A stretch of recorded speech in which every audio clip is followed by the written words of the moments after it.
except that I don't believe I shall ever marry. I'm happy as I am, and I love my liberty too well to be in a hurry to give it up for any mortal man." "I know better," broke in Laurie.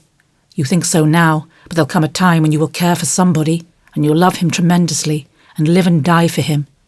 I know you will, it's your way, and I shall have to stand by and see it." And the despairing lover cast his hat upon the ground with a gesture that would have seemed comical if his face had not been so tragic. "Yes, I will live and die for him, if he ever comes and makes me love him in spite of myself. And you must do the best you can," cried Jo, losing patience with poor Teddy. "I've done my best, and you won't be reasonable, and it's selfish of you to keep teasing for what I can't give. I shall always be fond of you, very fond indeed, as a friend, but I'll never marry you, and the sooner you believe it, the better for both of us. So now—" That speech was like gunpowder. Laurie looked at her a minute as if he did not quite know what to do with himself, then turned sharply away, saying in a desperate sort of tone, "You'll be sorry some day, Jo." "Oh, where are you going?" she cried, for his face frightened her. "To the devil," was the consoling answer. For a minute Jo's heart stood still, as he swung himself down the bank toward the river. But it takes much folly, sin, or misery to send a young man to a violent death, and Laurie was not one of the weak sort who are conquered by a single failure.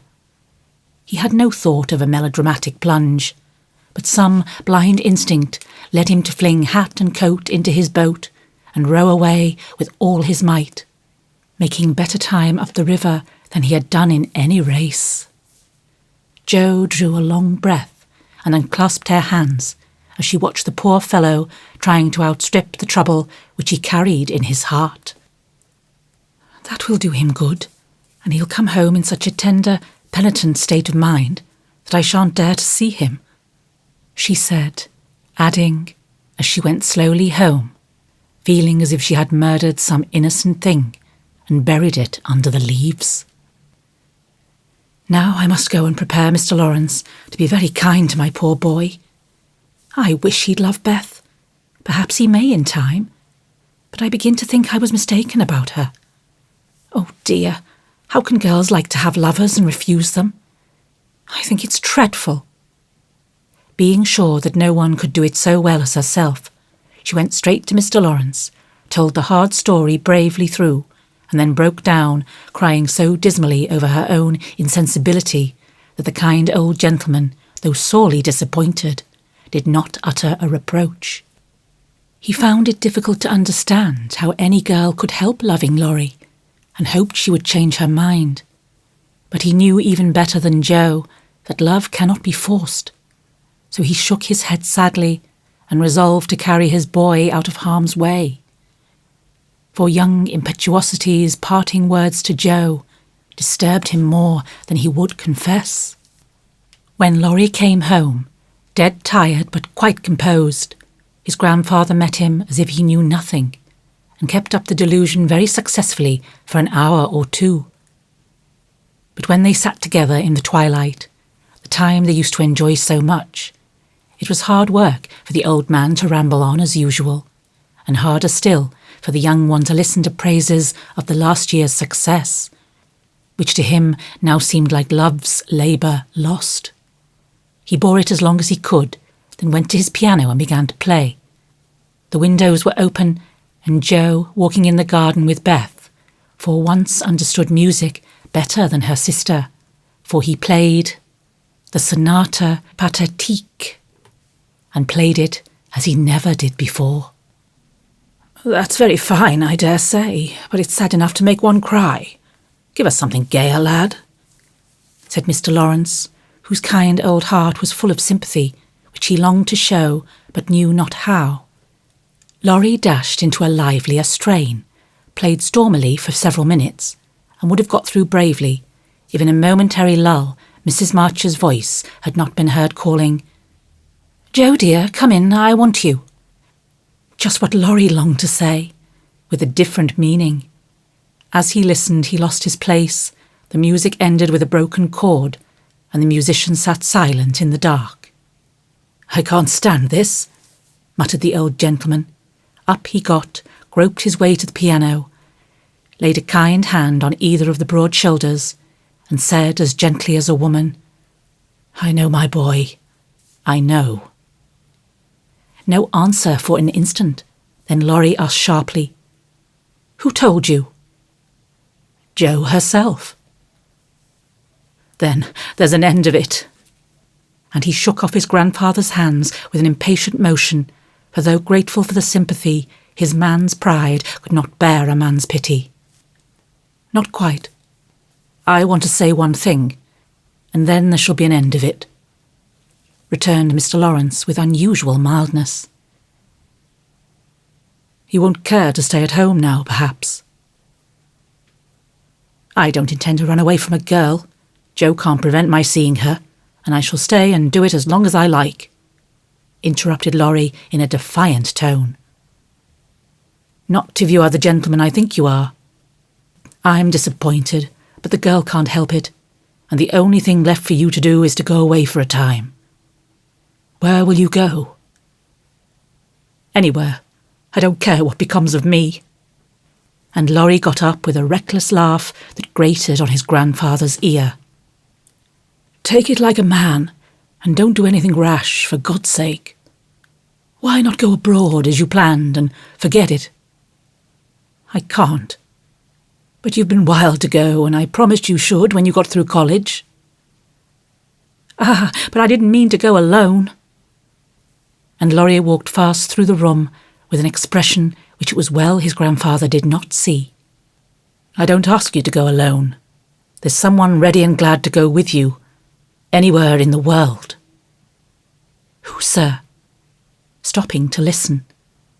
"Myself." Laurie came back as quickly as he went, and put out his hand, saying huskily, "I'm a selfish brute, but you know, grandfather." "Lord help me, yes, I do know, for I've been through it all before, once in my own young days, and then with your father. Now, my dear boy, just sit quietly down and hear my plan. It's all settled and can be carried out at once," said Mr. Lawrence, keeping hold of the young man, as if fearful that he would break away as his father had done before him. "Well, sir, what is it?" And Laurie sat down without a sign of interest in face or voice. "There is business in London that needs looking after. I meant you should attend to it, but I can do it better myself, and things here will get on very well with Brooke to manage them. My partners do almost everything. I'm merely holding on until you take my place, and can be off at any time." "But you hate travelling, sir.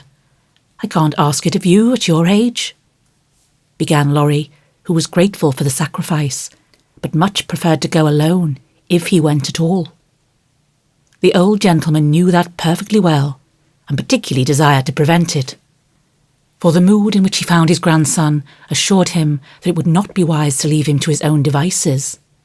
So, stifling a natural regret at the thought of the home comforts he would leave behind him, he said stoutly, "Bless your soul, I'm not superannuated yet. I quite enjoy the idea. It will do me good, and my old bones won't suffer, for travelling nowadays is almost as easy as sitting in a chair." A restless movement from Laurie suggested that his chair was not easy, or that he did not like the plan, and made the old man add hastily, "I don't mean to be a marplot or a burden. I go because I think you'd feel happier than if I was left behind. I don't intend to gad about with you, but leave you free to go where you like, whilst I amuse myself in my own way. I've friends in London and Paris, and should like to visit them. Meantime, you can go to Italy, Germany, Switzerland, where you will, and enjoy pictures, music, scenery, and adventures to your heart's content." Now, Laurie felt just then that his heart was entirely broken, and the world a howling wilderness. But at the sound of certain words which the old gentleman artfully introduced into his closing sentence, the broken heart gave an unexpected leap, and a green oasis or two suddenly appeared in the howling wilderness. He sighed, and then said in a spiritless tone, "Just as you like, sir. It doesn't matter where I go or what I do." "It does to me. Remember that, my lad. I give you entire liberty, but I trust you to make an honest use of it. Promise me that, Laurie." "Anything you like, sir." "Good," thought the old gentleman. "You don't care now, but there'll come a time when that promise will keep you out of mischief, or I'm much mistaken." Being an energetic individual, Mr. Lawrence struck while the iron was hot, and before the blighted being recovered spirit enough to rebel, they were off. During the time necessary for preparation, Laurie bore himself as young gentlemen usually do in such cases. He was moody, irritable, and pensive by turns, lost his appetite, neglected his dress, and devoted much time to playing tempestuously on his piano. Avoided Jo, but consoled himself by staring at her from his window, with a tragic face that haunted her dreams by night and oppressed her with a heavy sense of guilt by day. Unlike some sufferers, he never spoke of his unrequited passion, and would allow no one, not even Mrs. March, to attempt consolation or offer sympathy. On some accounts, this was a relief to his friends, but the weeks before his departure were very uncomfortable, and everyone rejoiced that the poor dear fellow was going away to forget his trouble and come home happy. Of course, he smiled darkly at their delusion, but passed it by with the sad superiority of one who knew that his fidelity, like his love, was unalterable. When the parting came, he affected high spirits, to conceal certain inconvenient emotions which seemed inclined to assert themselves. This gaiety did not impose upon anybody, but they tried to look as if it did for his sake, and he got on very well till Mrs. March kissed him, with a whisper full of motherly solicitude. Then, feeling that he was going very fast, he hastily embraced them all round, not forgetting the afflicted Hannah, and ran downstairs as if for his life. Jo followed a minute after to wave her hand to him if he looked around. He did look round, came back, put his arms about her as she stood on the step above him, and looked up at her with a face that made his short appeal eloquent and pathetic. "Oh, Jo, can't you?" "Teddy dear, I wish I could." That was all, except a little pause. Then Laurie straightened himself up, said, "It's all right, never mind," and went away without another word. But it wasn't all right, and Jo did mind. For while the curly head lay on her arm a minute after her hard answer, she felt as if she had stabbed her dearest friend, and when he left her without a look behind him, she knew that the boy Laurie never would come again.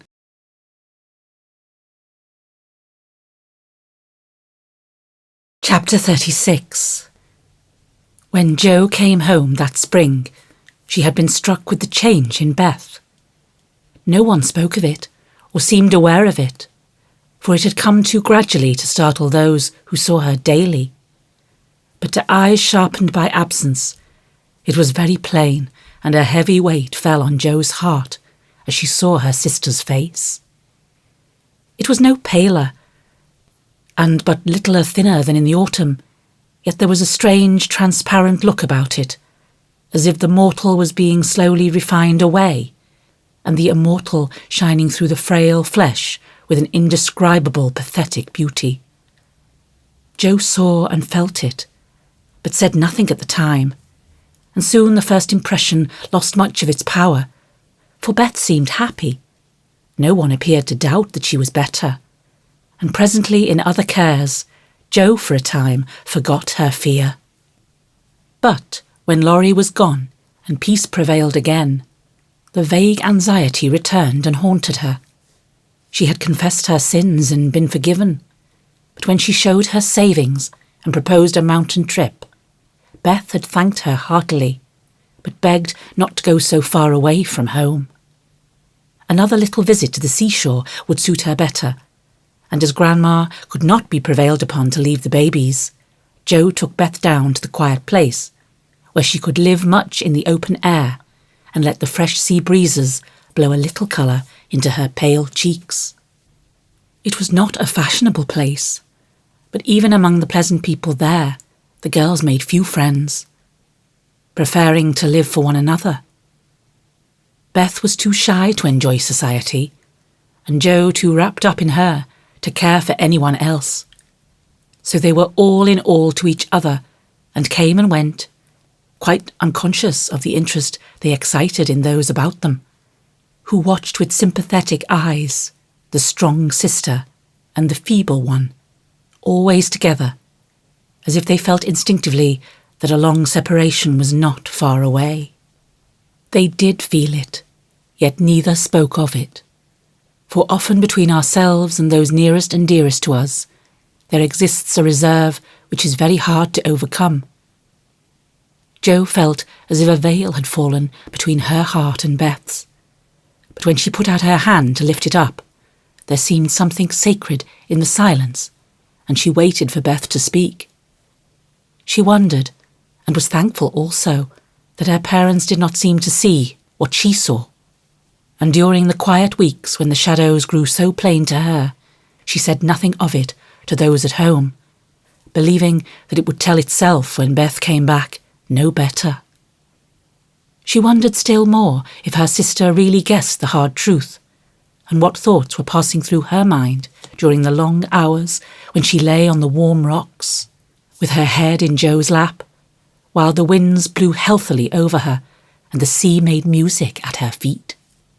One day, Beth told her, Jo thought she was asleep. She lay so still, and putting down her book, sat looking at her with wistful eyes, trying to see signs of hope in the faint colour on Beth's cheeks.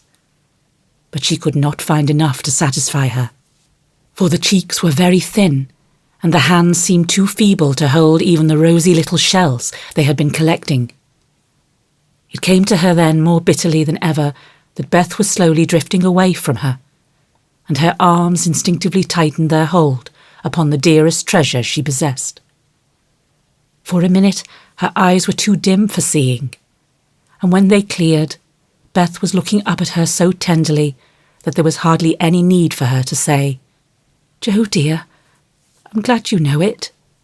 I've tried to tell you, but I couldn't." There was no answer except her sister's cheek against her own, not even tears, for when most deeply moved, Jo did not cry. She was the weaker then, and Beth tried to comfort and sustain her, with her arms about her and the soothing words she whispered in her ear. "I've known it for a good while, dear, and now I'm used to it. It isn't hard to think of or to bear. Try to see it so, and don't be troubled about me, because it's best. Indeed it is." "Is this what made you so unhappy in the autumn, Beth? You did not feel it then, and keep it to yourself so long, did you?" asked Jo, refusing to see or say that it was best, but glad to know that Laurie had no part in Beth's trouble. "Yes, I gave up hoping then, but I didn't like to own it. I tried to think it was a sick fancy and would not let it trouble anyone. But when I saw you all so well and strong and full of happy plans, it was hard to feel that I could never be like you. And then I was miserable, Jo." "Oh, Beth, and you didn't tell me, didn't let me comfort and help you. How could you shut me out, bear it all alone?" Jo's voice was full of tender reproach, and her heart ached to think of the solitary struggle that must have gone on while Beth learned to say goodbye to health, love, and life, and take up her cross so cheerfully. "Perhaps it was wrong, but I tried to do right. I wasn't sure, no one said anything, and I hoped I was mistaken. It would have been selfish to frighten you all when Marmee was so anxious about Meg, and Amy away, and you so happy with Laurie. At least I thought so then. And I thought you loved him, Beth, and I went away because I couldn't," cried Jo, glad to say all the truth. Beth looked so amazed at the idea that Jo smiled in spite of her pain, and added softly, Then you didn't, dearie. I was afraid it was so, and imagined your poor little heart full of lovelornity all that while. Why, Joe, how could I, when he was so fond of you? Asked Beth, as innocently as a child.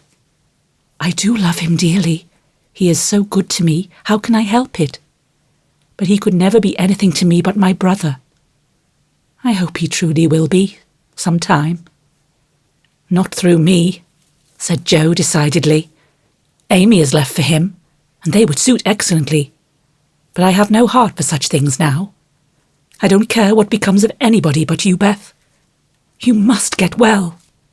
I want to, oh so much. I try, but every day I lose a little and feel more sure that I shall never gain it back. It's like the tide, Joe. When it turns, it goes slowly, but it can't be stopped. It shall be stopped. Your tide must not turn so soon. 19 is too young, Beth. I can't let you go. I'll work and pray and fight against it. I'll keep you in spite of everything. There must be ways. It can't be too late. God won't be so cruel as to take you from me, cried poor Joe rebelliously, for her spirit was far less piously submissive than Beth's. Simple, sincere people seldom speak much of their piety. It shows itself in acts rather than in words, and has more influence than homilies or protestations. Beth could not reason upon or explain the faith that gave her courage and patience to give up life, and cheerfully waited for death. Like a confiding child, she asked no questions, but left everything to God and nature, Father and Mother of us all, feeling sure that they, and they only, could teach and strengthen heart and spirit for this life and the life to come. She did not rebuke Joe with saintly speeches, only loved her better for her passionate affection, and clung more closely to the dear human love from which our Father never means us to be weaned, but through which he draws us closer to himself. She could not say, I'm glad to go, for life was very sweet for her. She could only sob out, I try to be willing, while she held fast to Joe as the first bitter wave of this great sorrow broke over them together. By and by, Beth said, with recovered serenity, You'll tell them this when we go home? I think they will see it without words, sighed Joe, for now it seemed to her that Beth changed every day. Perhaps not. I've heard that the people who love best are often blindest to such things. If they don't see it, you will tell them for me. I don't want any secrets, and it's kinder to prepare them. Meg has John and the babies to comfort her, but you must stand by Father and Mother, won't you, Joe? If I can. But, Beth, I don't give up yet. I'm going to believe that it is a sick fancy, and not let you think it's true, said Joe, trying to speak cheerfully. Beth lay a minute thinking, and then said in her quiet way, I don't know how to express myself, and shouldn't try to anyone but you, because I can't speak out except to my Joe. I only mean to say that I have a feeling that it was never intended I should live long. I'm not like the rest of you. I never made any plans about what I'd do when I grew up. I never thought of being married, as you all did. I couldn't seem to imagine myself anything but stupid little Beth, trotting about at home, of no use anywhere but there. I never wanted to go away. And the hard part now is the leaving you all. I'm not afraid, but it seems as if I should be homesick for you, even in heaven. Joe could not speak, and for several minutes there was no sound but the sigh of the wind and the lapping of the tide. A white-winged gull flew by, with the flash of sunshine on its silvery breast. Beth watched it till it vanished, and her eyes were full of sadness. A little grey-coated sandbird came tripping over the beach, peeping softly to itself, as if enjoying the sun and sea. It came quite close to Beth, and looked at her with a friendly eye, and sat upon a warm stone, dressing its wet feathers, quite at home. Beth smiled and felt comforted, for the tiny thing seemed to offer its small friendship and remind her that a pleasant world was still to be enjoyed. "Dear little bird, see, Joe, how tame it is. I like Peeps better than the gulls. They are not so wild and handsome, but they seem happy, confiding little things.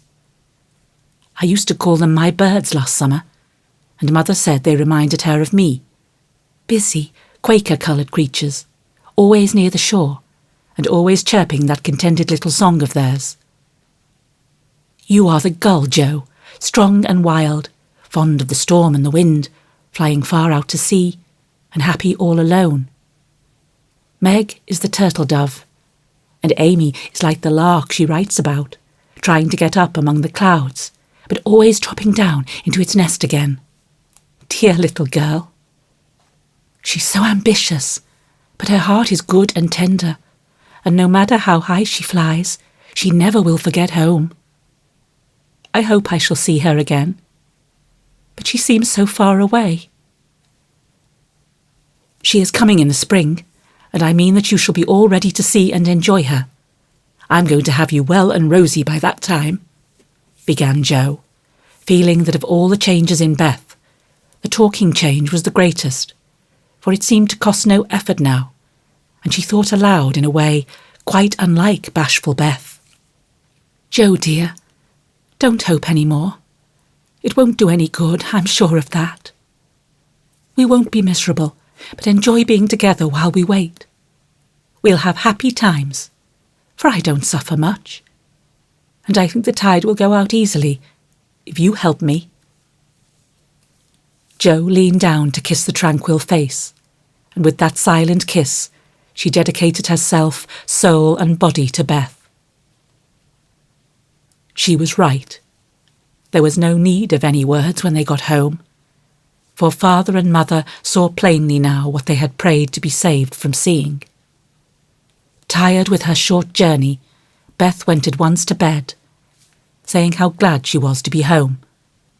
And when Joe went down, she found that she would be spared the hard task of telling Beth's secret.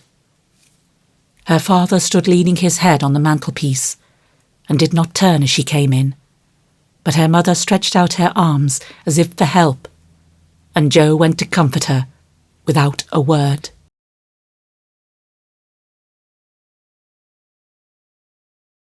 Chapter 37.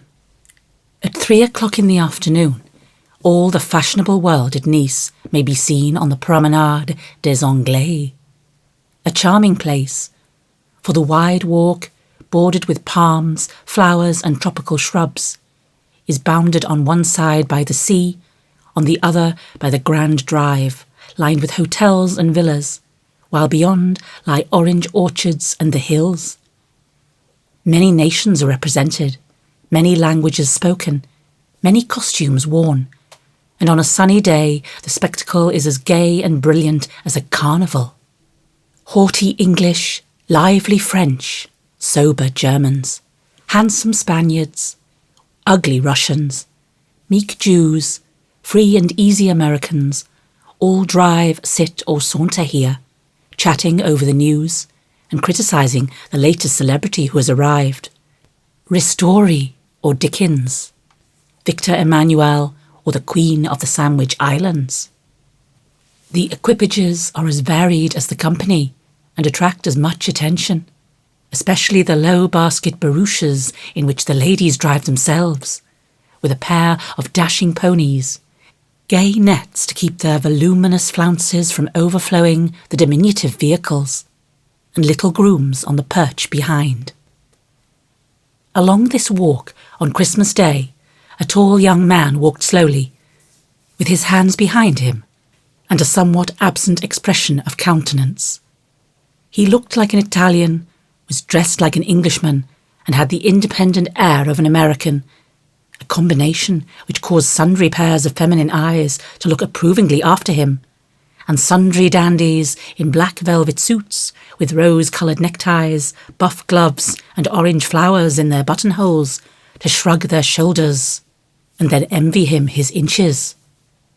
There were plenty of pretty faces to admire, but the young man took little notice of them, except to glance now and then at some blonde girl in blue.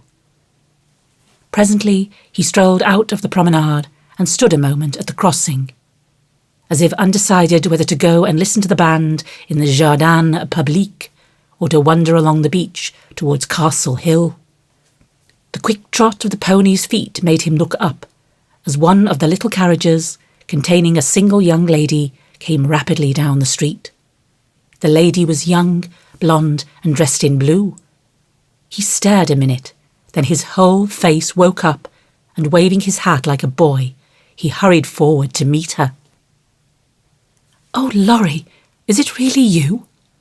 I thought you'd never come," cried Amy, dropping the reins and holding out both hands, to the great scandalisation of a French mamma who hastened her daughter's steps, lest she should be demoralised by beholding the free manners of these mad English. "I was detained by the way, but I promised to spend Christmas with you, and here I am." "How is your grandfather? When did you come? Where are you staying?" "Very well. Last night, at the Chauvain. I called at your hotel, but you were out." "I have so much to say, I don't know where to begin. Get in and we can talk at our ease. I was going for a drive and longing for company. Flo's saving up for tonight." "What happens then? A ball?" "A Christmas party at our hotel. There are many Americans there, and they give it in honour of the day. You'll go with us, of course. Aunt will be charmed." "Thank you. Where now?" asked Laurie, leaning back and folding his arms, a proceeding which suited Amy, who preferred to drive, for her parasol whip and blue reins over the white ponies' backs afforded her infinite satisfaction. "I'm going to the banker's first for letters, and then to Castle Hill. The view is so lovely, and I like to feed the peacocks. Have you ever been there?" "Often, years ago, but I don't mind having a look at it." "Now, tell me all about yourself. The last I heard from you, your grandfather wrote that he expected you from Berlin." "Yes, I spent a month there and then joined him in Paris, where he has settled for the winter. He has friends there and finds plenty to amuse him. So I go and come, and we got on capitally."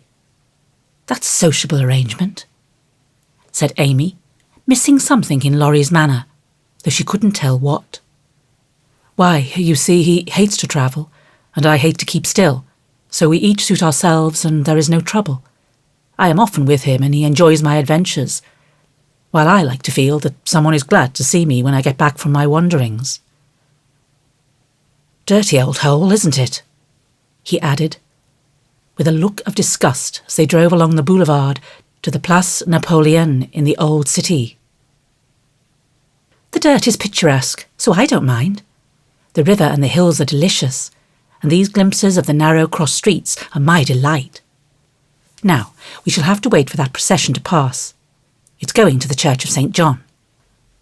While Laurie listlessly watched the procession of priests under their canopies, white-veiled nuns bearing lighted tapers, and some brotherhood in blue chanting as they walked, Amy watched him and felt a new sort of shyness steal over her, for he was changed, and she could not find the merry-faced boy she left in the moody-looking man beside her. He was handsomer than ever, and greatly improved, she thought. But now that the flush of pleasure at meeting her was over, he looked tired and spiritless, not sick, nor exactly unhappy, but older and graver than a year or two of prosperous life should have made him. She couldn't understand it, and did not venture to ask questions, so she shook her head and touched up her ponies as the procession wound away across the arches of the Pagaloni Bridge and vanished in the church. "Que pensez-vous?" she said, airing her French, which had improved in quantity, if not in quality, since she came abroad. "That mademoiselle has made good use of her time, and the result is charming," replied Laurie, bowing with his hand on his heart and an admiring look.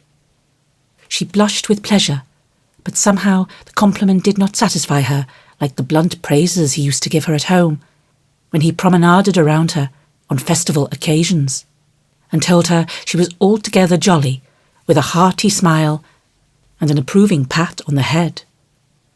She didn't like the new tone, for though not blasé, it sounded indifferent in spite of the look. If that's the way he's going to grow up, I wish he'd stay a boy, she thought, with a curious sense of disappointment and discomfort, trying meantime to seem quite easy and gay.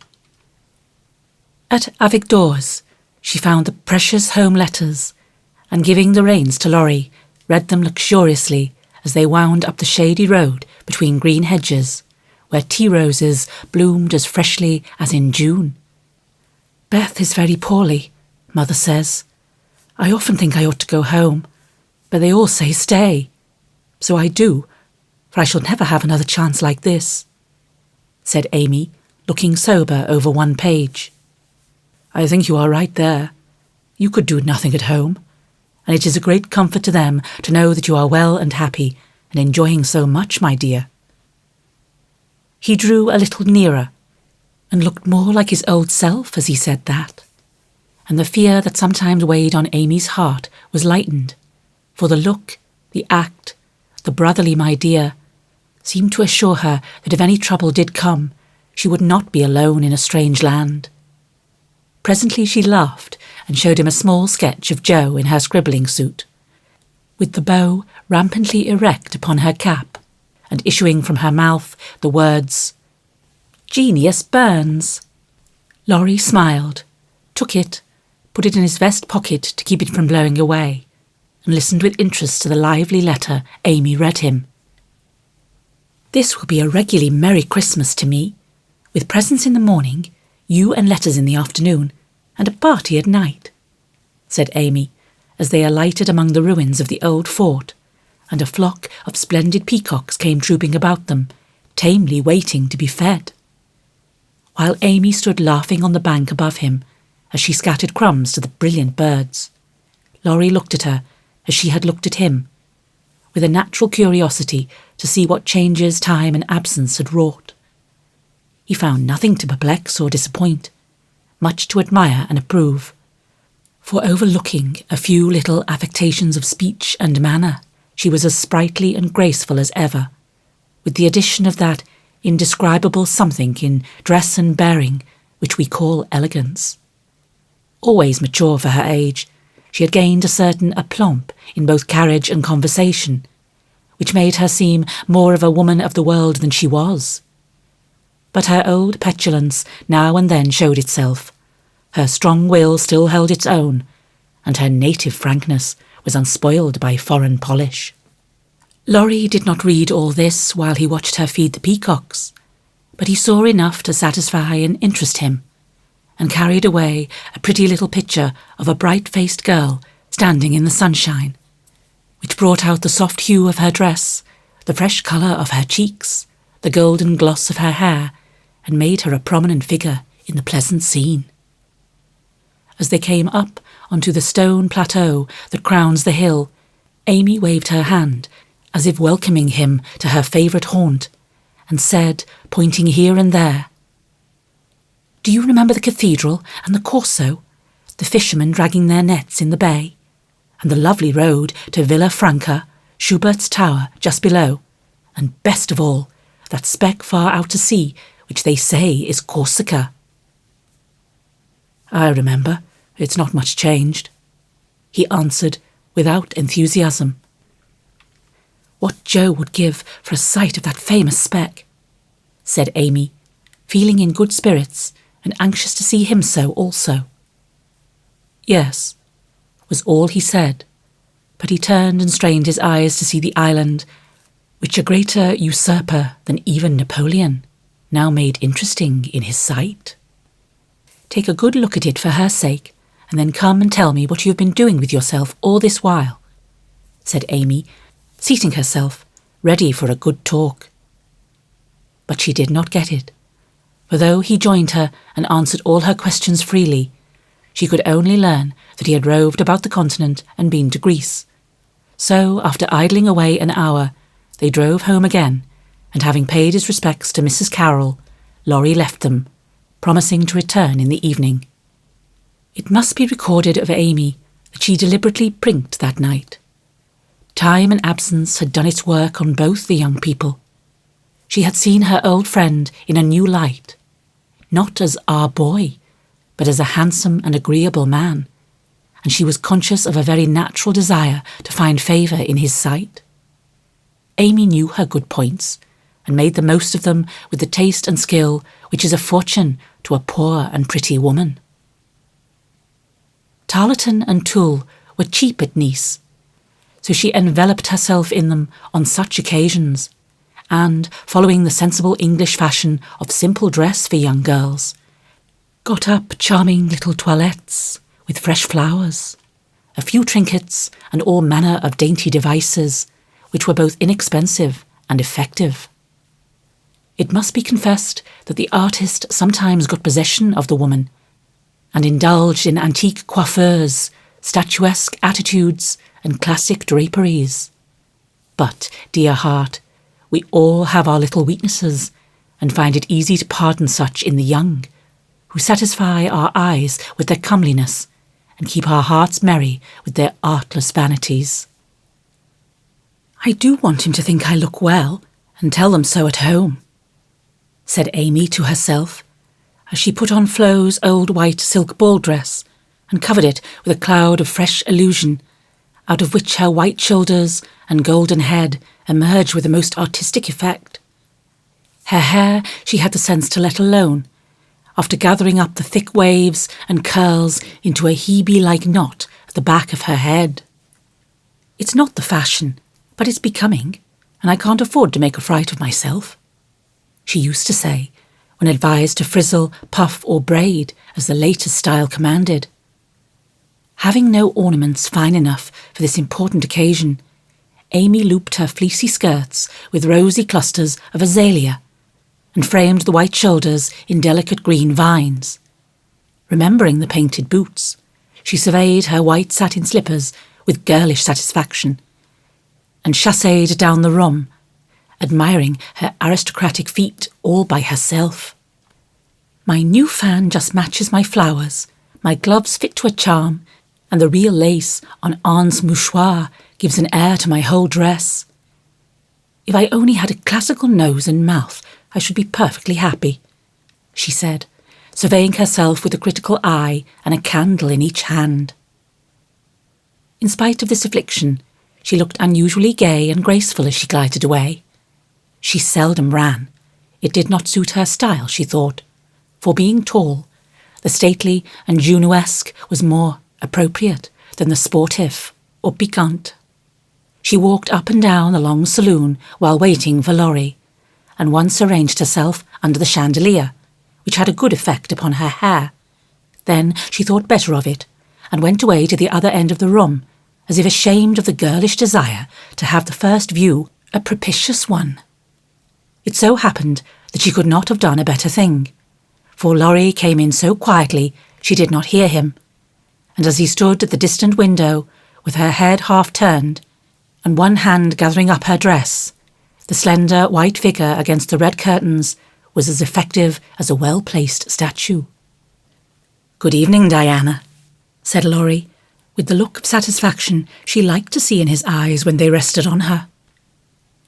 "Good evening, Apollo," she answered, smiling back at him, for he too looked unusually debonair, and the thought of entering the ballroom on the arm of such a personable man caused Amy to pity the foreplain Mrs. Davis from the bottom of her heart. "Here are your flowers. I arranged them myself, remembering that you didn't like what Hannah calls a sot bouquet," said Laurie, handing her a delicate nosegay in a holder that she had long coveted as she daily passed it in Cardiglia's window. "How kind you are!" she exclaimed gratefully.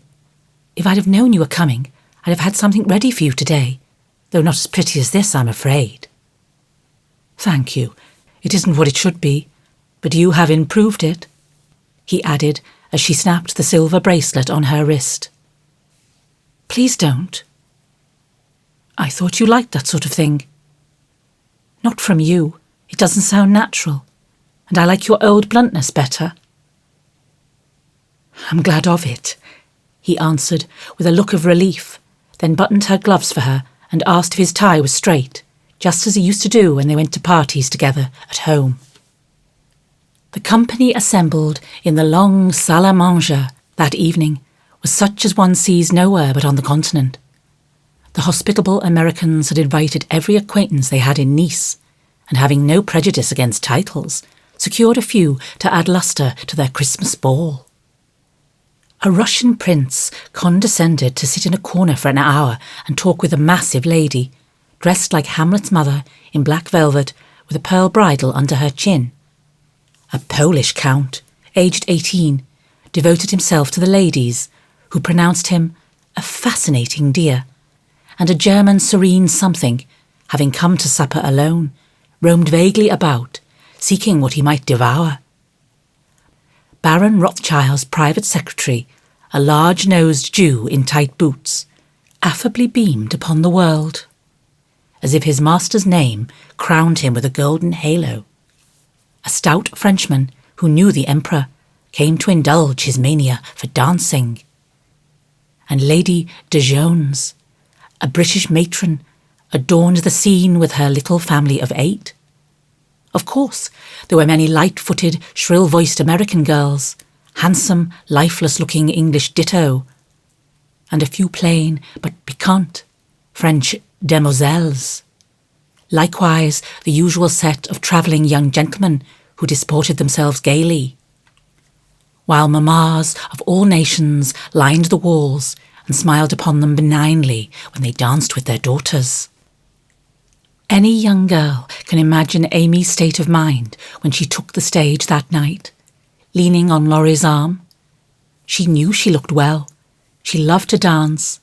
She felt that her foot was on her native heath in a ballroom, and enjoyed the delightful sense of power which comes when young girls first discover the new and lovely kingdom they are born to rule by virtue of beauty, youth, and womanhood. She did pity the Davis girls, who were awkward, plain, and destitute of escort, except a grim papa and 3 grimmer maiden aunts, and she bowed to them in her friendliest manner as she passed, which was good of her, as it permitted them to see her dress and burn with curiosity to know who her distinguished-looking friend might be. With the first burst of the band, Amy's colour rose, her eyes began to sparkle, and her feet to tap the floor impatiently, for she danced well and wanted Laurie to know it. Therefore, the shock she received can better be imagined than described, when he said in a perfectly tranquil tone, "Do you care to dance?" "One usually does at a ball." Her amazed look and quick answer caused Laurie to repair his error as fast as possible. "I meant the first dance. May I have the honour?" "I can give you one if I put off the Count. He dances divinely, but he will excuse me as you are an old friend," said Amy, hoping that the name would have good effect and show Laurie that she was not to be trifled with. Nice little boy, but rather a short pole to support, a daughter of the gods, divinely tall and most divinely fair, was all the satisfaction she got, however. The set in which they found themselves was composed of English, and Amy was compelled to walk decorously through a cotillion, feeling all the while as if she could dance the tarantella with relish. Laurie resigned her to the nice little boy, and went to do his duty to Flo, without securing Amy for the joys to come, which reprehensible want of forethought was properly punished, for she immediately engaged herself till supper, meaning to relent if he then gave any signs penitence. She showed him her ball book with demure satisfaction when he strolled instead of rushed up to claim her for the next, a glorious polka redower. But his polite regrets didn't impose upon her, and when she galloped away with the Count, she saw Laurie sit down by her aunt with an actual expression of relief. That was unpardonable, and Amy took no more notice of him for a long while, except a word now and then when she came to her chaperon between the dances for a necessary pin or a moment's rest. Her anger had a good effect, however, for she hid it under a smiling face and seemed unusually blithe and brilliant. Laurie's eyes followed her with pleasure, for she neither romped nor sauntered, but danced with spirit and grace, making the delightsome pastime what it should be. He very naturally fell to studying her from this new point of view, and before the evening was half over, had decided that little Amy was going to make a very charming woman. It was a lively scene, for soon the spirit of the social season took possession of everyone, and Christmas merriment made all faces shine, hearts happy and heels light. The musicians fiddled, tooted and banged as if they enjoyed it.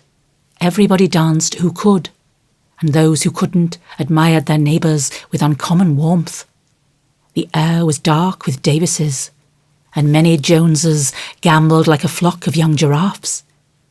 The golden secretary darted through the room like a meteor with a dashing Frenchwoman who carped the floor with her pink satin train. The serene Teuton found the supper table and was happy eating steadily through the bill of fare, and dismayed the garçons by the ravages he committed. But the Emperor's friend covered himself with glory, for he danced everything, whether he knew it or not, and introduced impromptu pirouettes when the figures bewildered him. The boyish abandon of that stout man was charming to behold, for though he carried weight, he danced like an India-rubber ball. He ran, he flew, he pranced. His face glowed, his bald head shone. His coat-tails waved wildly, his pumps actually twinkled in the air, and when the music stopped, he wiped the drops from his brow and beamed upon his fellow men like a French Pickwick without glasses. Amy and her Pole distinguished themselves by equal enthusiasm but more graceful agility, and Laurie found himself involuntarily keeping time to the rhythmic rise and fall of the white slippers as they flew by as indefatigably as if winged. When little Vladimir finally relinquished her, with assurances that he was desolated to leave so early, she was ready to rest and see how her recreant knight had borne his punishment. It had been successful, for at 23, blighted affections find a balm in friendly society, and young nerves will thrill, young blood dance, and healthy young spirits rise, when subjected to the enchantment of beauty, light, music, and motion. Laurie had a waked-up look as he rose to give her his seat, and when he hurried away to bring her some supper, she said to herself, with a satisfied smile, "Ah, I thought that would do him good." "You look like Balzac's femme peintre par elle-même," he said, as he fanned her with one hand and held her coffee cup in the other. "My rouge won't come off." And Amy rubbed her brilliant cheek and showed him her white glove with a sober simplicity that made him laugh outright. "What do you call this stuff?" he asked, touching a fold of her dress that had blown over his knee. "Illusion." "Good name for it. It's very pretty. New thing, isn't it?" "It's as old as the hills. You'd have seen it on dozens of girls, and you never found out that it was pretty till now. Stupide." "I never saw it on you before, which accounts for the mistake, you see." "None of that. It is forbidden. I'd rather take coffee than compliments just now." "No, don't lounge. It makes me nervous." Laurie sat bolt upright, and meekly took her empty plate, feeling an odd sort of pleasure in having little Amy order him about, for she had lost her shyness now, and felt an irresistible desire to trample on him, as girls have a delightful way of doing when lords of creation show any signs of subjection. "Where did you learn all this sort of thing?" he asked with a quizzical look. "As this sort of thing is rather a vague expression, would you kindly explain?" returned Amy, knowing perfectly well what he meant, but wickedly leaving him to describe what is indescribable. "Well, the general air, the style, the self-possession, the illusion, you know," laughed Laurie, breaking down and helping himself out of his quandary with the new word. Amy was gratified, but of course didn't show it, and demurely answered, "Foreign life polishes one in spite of oneself. I study as well as play, and as for this," with a little gesture toward her dress, "why, tulle is cheap, posies to be had for nothing, and I am used to making the most of my poor little things." Amy rather regretted that last sentence, fearing it wasn't in good taste, but Laurie liked her better for it, and found himself both admiring and respecting the brave patience that made the most of opportunity, and the cheerful spirit that covered poverty with flowers. Amy did not know why he looked at her so kindly, now why he filled up her book with his own name, and devoted himself to her for the rest of the evening in the most delightful manner. But the impulse that wrought this agreeable change was the result of one of the new impressions which both of them were unconsciously giving and receiving.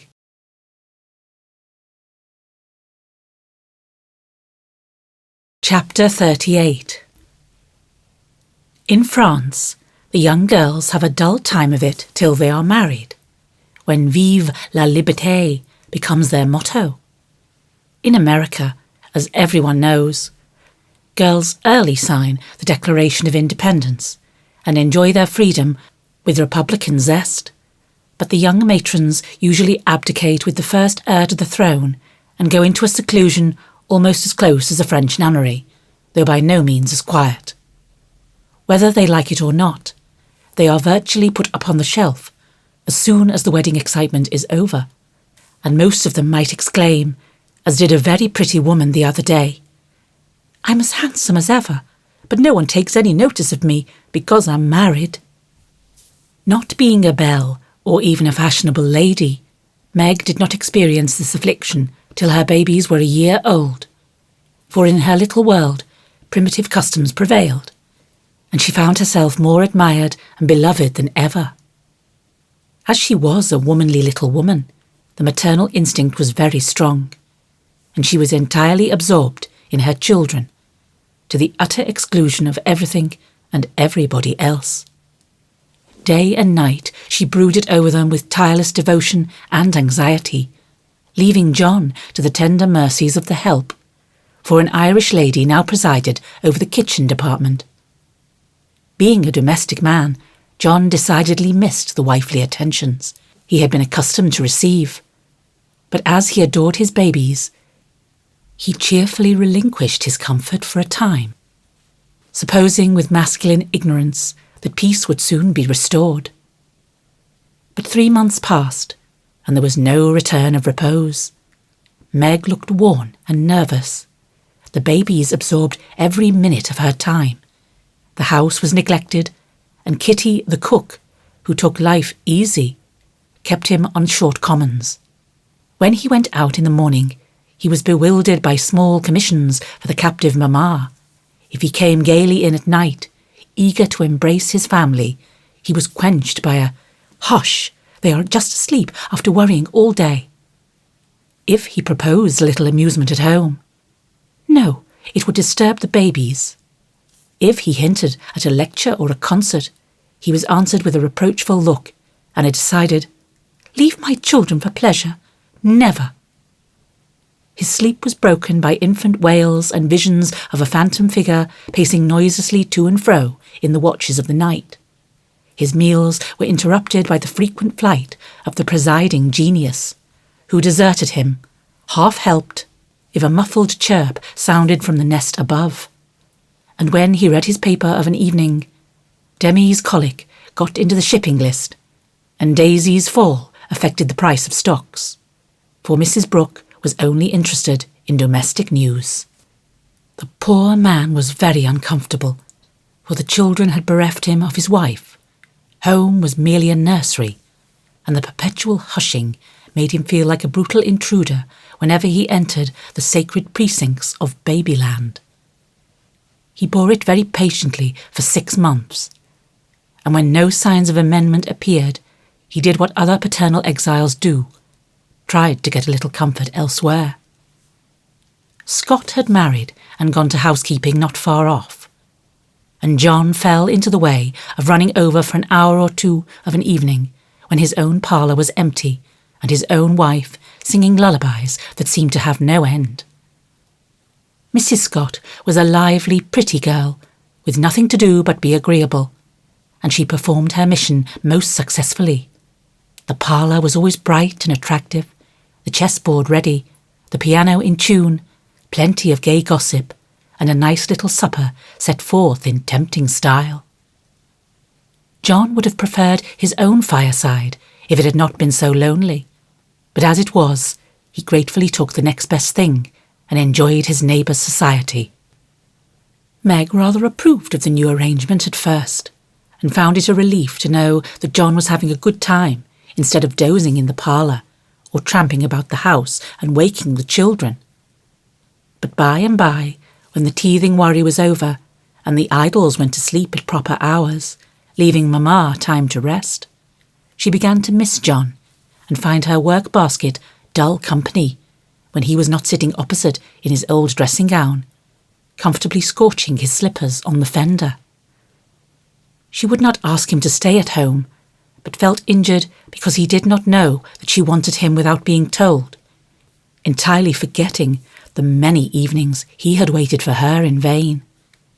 She was nervous and worn out with watching and worry, and in that unreasonable frame of mind which the best of mothers occasionally experience when domestic cares oppress them. Want of exercise robs them of cheerfulness, and too much devotion to that idol of American women, the teapot, makes them feel as if they were all nerve and no muscle. "Yes," she would say, looking in the glass, "I'm getting old and ugly. John doesn't find me interesting any longer, so he leaves his faded wife and goes to see his pretty neighbour, who has no encumbrances. Well, the babies love me. They don't care if I am thin and pale and haven't time to crimp my hair. They are my comfort. And some day John will see what I've gladly sacrificed for them. Won't he, my precious?"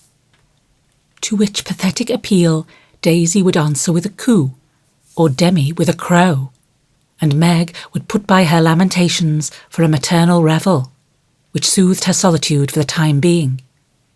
But the pain increased as politics absorbed John, who was always running over to discuss interesting points with Scott, quite unconscious that Meg missed him. Not a word did she say, however, till her mother found her in tears one day and insisted on knowing what the matter was, for Meg's drooping spirits had not escaped her observation. "I wouldn't tell anyone except you, Mother, but I really do need advice, for if John goes on much longer, I might as well be widowed," replied Mrs. Brooke, drying her tears on Daisy's bib with an injured air. "Goes on how, my dear?" asked her mother anxiously. "He's away all day, and at night, when I want to see him, he is continually going over to the Scotts. It isn't fair that I should have the hardest work and never any amusement. Men are very selfish, even the best of them." "So are women. Don't blame John till you see where you are wrong yourself." "But it can't be right for him to neglect me." "Don't you neglect him?" "Why, Mother, I thought you'd take my part." "So I do, as far as sympathising goes. But I think the fault is yours, Meg." "I don't see how." "Let me show you. Did John ever neglect you, as you call it, while you made it a point to give him your society of an evening, his only leisure time?" "No, but I can't do it now with 2 babies to tend." "I think you could, dear, and I think you ought. May I speak quite freely? And will you remember that it's mother who blames as well as mother who sympathises?" "Indeed I will. Speak to me as if I were little Meg again. I often feel as if I needed teaching more than ever since these babies look to me for everything." Meg drew her low chair beside her mother's, and with a little interruption in either lap, the 2 women rocked and talked lovingly together, feeling that the tie of motherhood made them more one than ever. "You have only made the mistake that most young wives make, forgotten your duty to your husband in your love for your children. A very natural and forgivable mistake, Meg, but one that had better be remedied before you take to different ways. For children should draw you nearer than ever, not separate you, as if they were all yours, and John had nothing to do but support them. I've seen it for some weeks, but have not spoken, feeling sure it would come right in time. I'm afraid it won't. If I ask him to stay, he'll think I'm jealous, and I wouldn't insult him by such an idea. He doesn't see that I want him, and I don't know how to tell him without words. Make it so pleasant he won't want to go away. My dear, he's longing for his little home, but it isn't home without you, and you are always in the nursery. Oughtn't I to be there? Not all the time. Too much confinement makes you nervous, and then you are unfitted for everything. Besides, you owe something to John as well as to the babies. Don't neglect husband for children. Don't shut him out of the nursery, but teach him how to help in it. His place is there as well as yours, and the children need him. Let him feel as if he has a part to do, and he will do it gladly and faithfully, and it will be better for you all. You really think so, Mother? I know it, Meg, for I've tried it, and I seldom give advice unless I've proved its practicality. When you and Joe were little, I went on just as you are, feeling as if I didn't do my duty unless I devoted myself wholly to you. Poor father took to his books after I had refused all offers of help and left me to try my experiment alone. I struggled along as well as I could, but Jo was too much for me. I nearly spoilt her by indulgence. You were poorly, and I worried about you till I fell sick myself. Then father came to the rescue, quietly managed everything, and made himself so helpful that I saw my mistake, and never have been able to get on without him since. That is the secret of our home happiness. He does not let business wean him from the little cares and duties that affect us all, and I try not to let domestic worries destroy my interest in his pursuits. Each do our part alone in many things, but at home we work together always.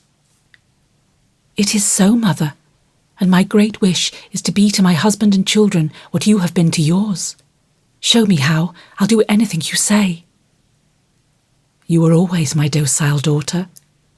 Well, dear, if I were you, I'd let John have more to do with the management of Demi, for the boy needs training, and it's none too soon to begin. Then I'd do what I have often proposed. Let Hannah come and help you. She is a capital nurse, and you may trust the precious babies to her while you do more housework. You need the exercise. Hannah would enjoy the rest, and John would find his wife again. Go out more.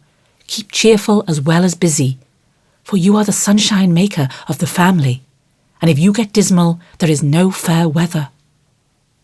Then I try to take an interest in whatever John likes. Talk with him, let him read to you, exchange ideas and help each other in that way.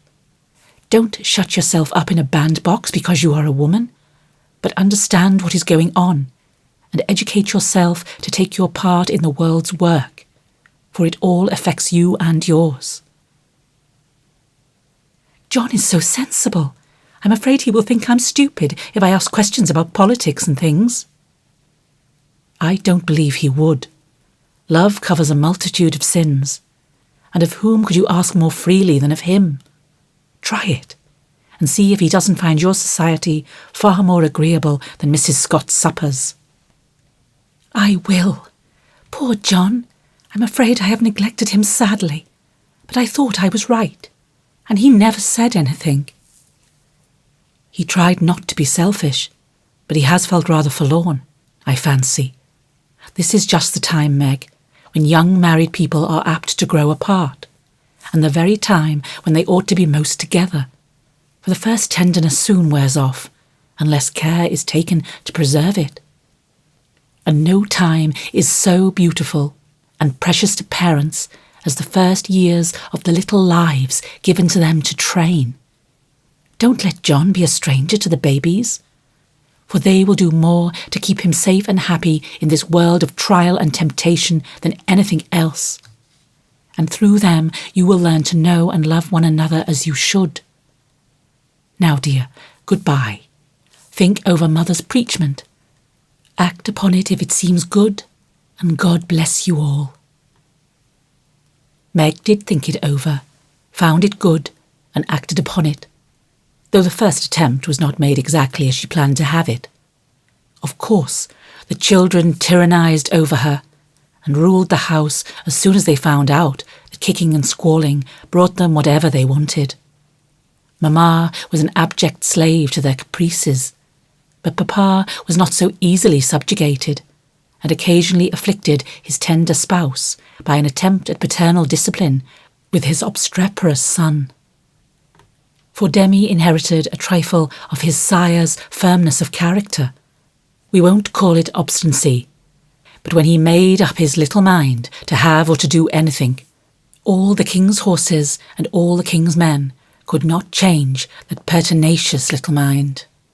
Mamma thought the dear too young to be taught to conquer his prejudices, but Papa believed that it never was too soon to learn obedience. So Master Demi early discovered that when he undertook to wrestle with Papa, he always got the worst of it. Yet, like the Englishman, Baby respected the man who conquered him, and loved the father whose grave "no, no" was more impressive than all Mamma's love pats. A few days after the talk with her mother, Meg resolved to try a social evening with John, so she ordered a nice supper, set the parlour in order, dressed herself prettily, and put the children to bed early, that nothing should interfere with her experiment. But unfortunately, Demi's most unconquerable prejudice was against going to bed, and that night he decided to go on a rampage. So poor Meg sang and rocked, told stories, and tried every sleep-provoking wile she could devise, but all in vain. The big eyes wouldn't shut, and long after Daisy had gone to buy low, like the chubby little bunch of good nature she was, naughty Demi lay staring at the light with the most discouragingly wide-awake expression of countenance. Will Demi lie still like a good boy, while Mamma runs down and gives poor Papa his tea? Asked Meg, as the hall door softly closed and the well-known step went tiptoeing into the dining room. "Me has tea," said Demi, preparing to join in the revel. "No, but I'll save you some little cakeys for breakfast if you'll go bye-bye like Daisy. Will you, lovey?" "Iss." And Demi shut his eyes tight, as if to catch sleep and hurry the desired day. Taking advantage of the propitious moment, Meg slipped away and ran down to greet her husband, with a smiling face and the little blue bow in her hair, which was his especial admiration. He saw it at once and said with pleased surprise, "Why, little mother, how gay we are tonight. Do you expect company?" "Only you, dear." "No, I'm tired of being dowdy, so I dressed up as a change. You always make yourselves nice for table, no matter how tired you are, so why shouldn't I when I have the time?" "I do it out of respect for you, my dear," said old-fashioned John. Ditto, Mr. Brooke," laughed Meg, looking young and pretty again, as she nodded to him over the teapot. "Well, it's altogether delightful and like old times. This tastes right. I drink your health, dear." And John sipped his tea with an air of reposeful rapture, which was of very short duration, however, for as he put down his cup, the door handle rattled mysteriously, and a little voice was heard saying impatiently, "Opie doy, me's tummin'. It's that naughty boy. I told him to go to sleep alone, and here he is, downstairs, getting his death a cold pattering over that canvas," said Meg, answering the call. "Morning now," announced Demi in joyful tone as he entered, with his long nightgown gracefully festooned over his arm and every curl bobbing gaily as he pranced about the table, eyeing the cakeys with loving glances. "No, it isn't morning yet. You must go to bed and not trouble poor Mamma. Then you can have the little cake with sugar on it. "Me loves Papa," said the artful one, preparing to climb the paternal knee and revel in forbidden joys. But John shook his head and said to Meg, "If you told him to stay up there and go to sleep alone, make him do it, or he will never learn to mind you." "Yes, of course. Come, Demi." And Meg led her son away, feeling a strong desire to spank the little marplet who hopped beside her. Labouring under the delusion that the bribe was to be administered as soon as they reached the nursery.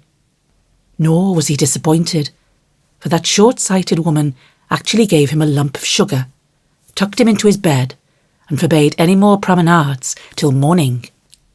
"Iss," said Demi the perjured, blissfully sucking his sugar and regarding his first attempt as eminently successful. Meg returned to her place, and supper was progressing pleasantly when the little ghost walked again and exposed the maternal delinquencies by boldly demanding, "More sugar, Mamma?"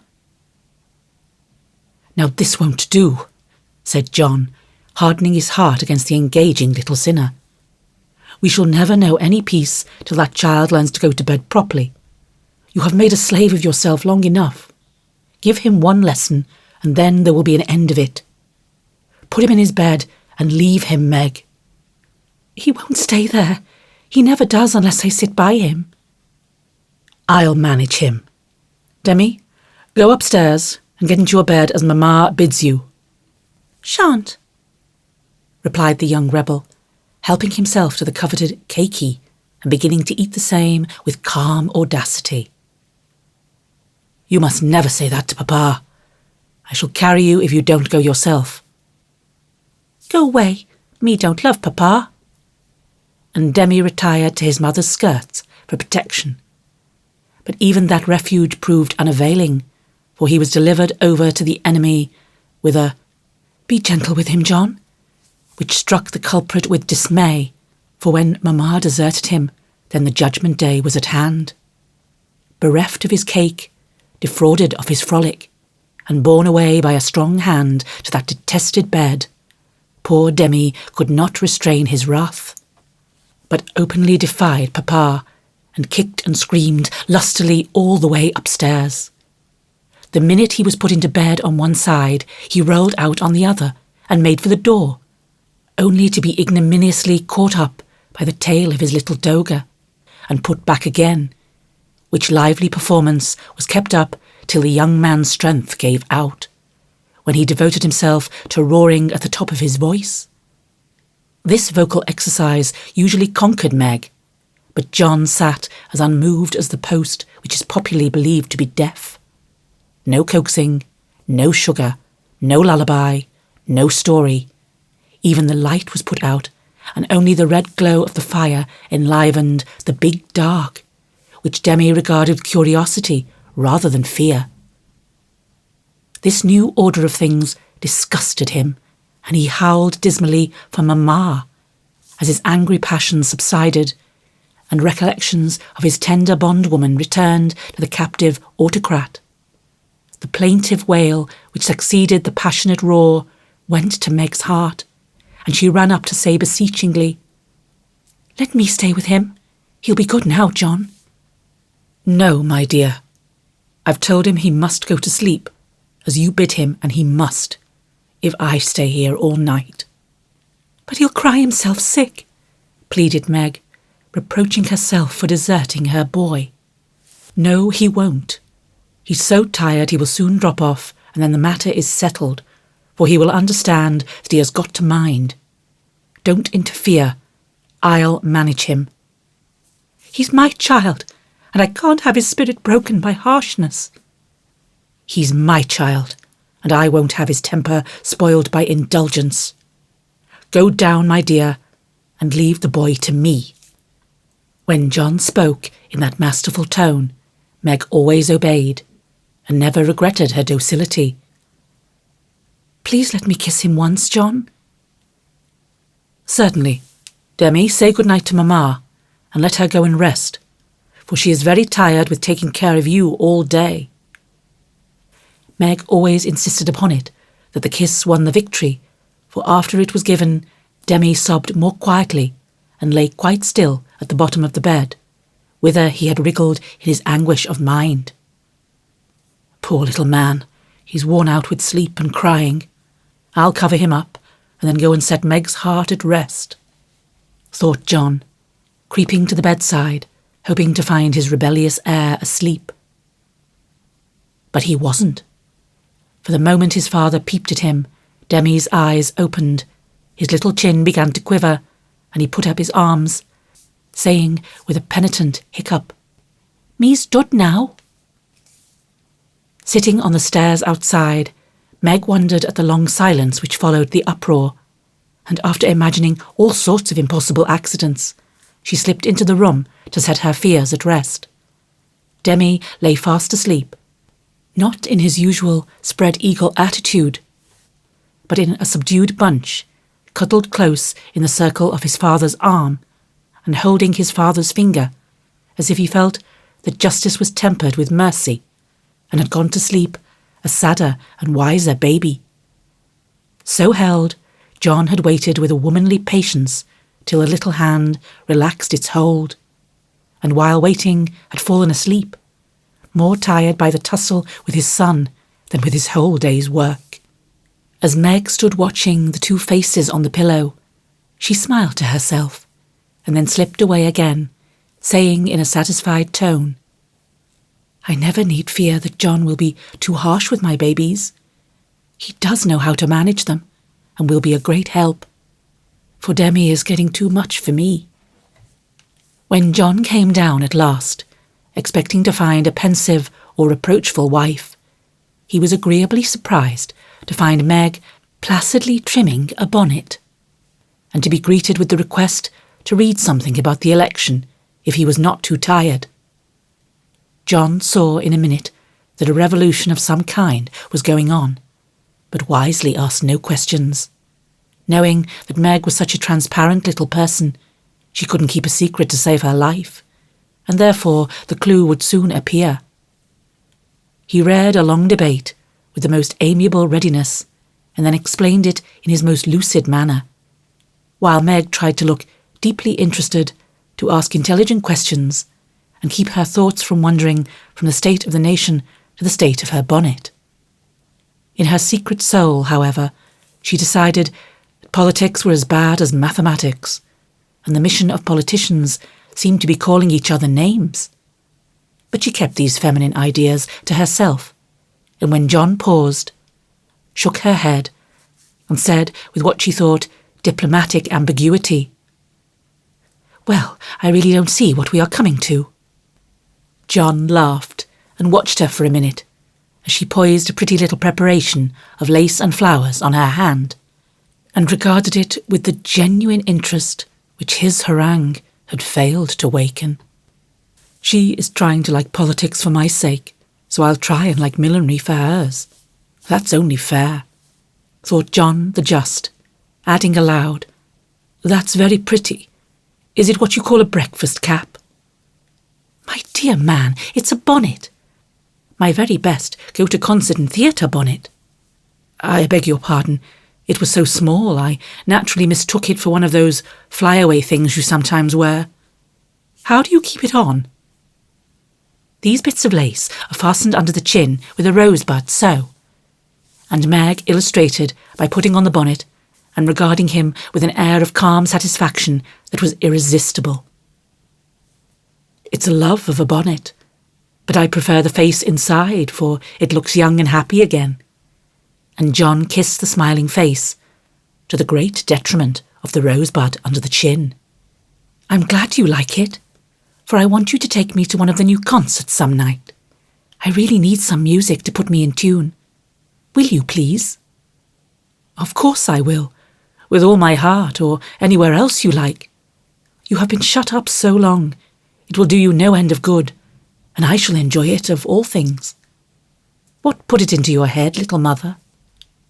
"Well, I had a talk with Marmee the other day, and told her how nervous and cross and out of sorts I felt, and she said I needed change and less care, so Hannah is to help me with the children, and I'm to see to things about the house more, and now and then have a little fun, just to keep me from getting to be a fidgety, broken-down old woman before my time.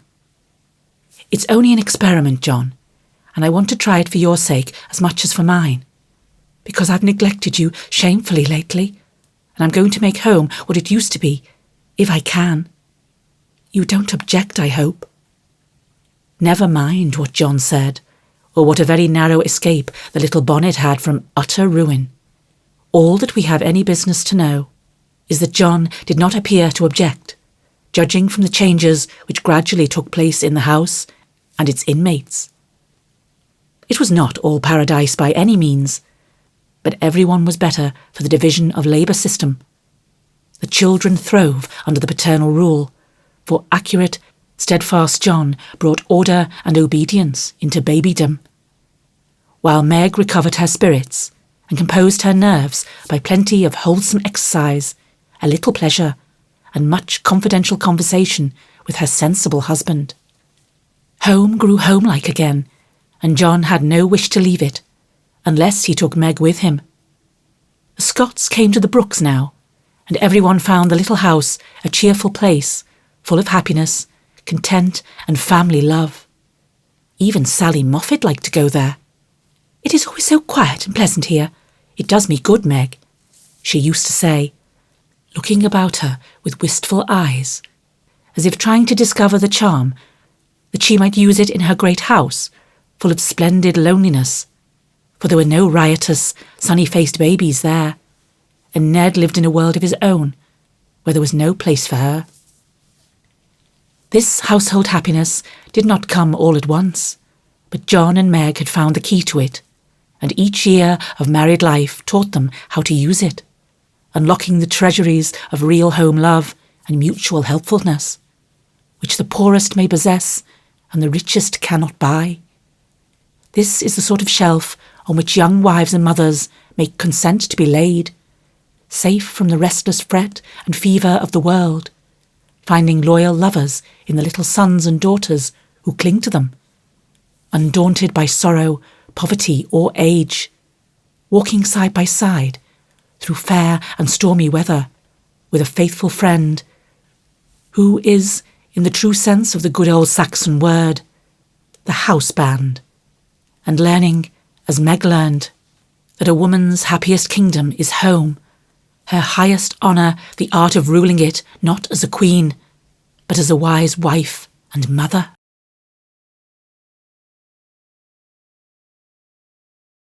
Chapter 39. Laurie went to Nice, intending to stay a week, and remained a month. He was tired of wandering about alone, and Amy's familiar presence seemed to give a home-like charm to the foreign scenes in which she bore a part.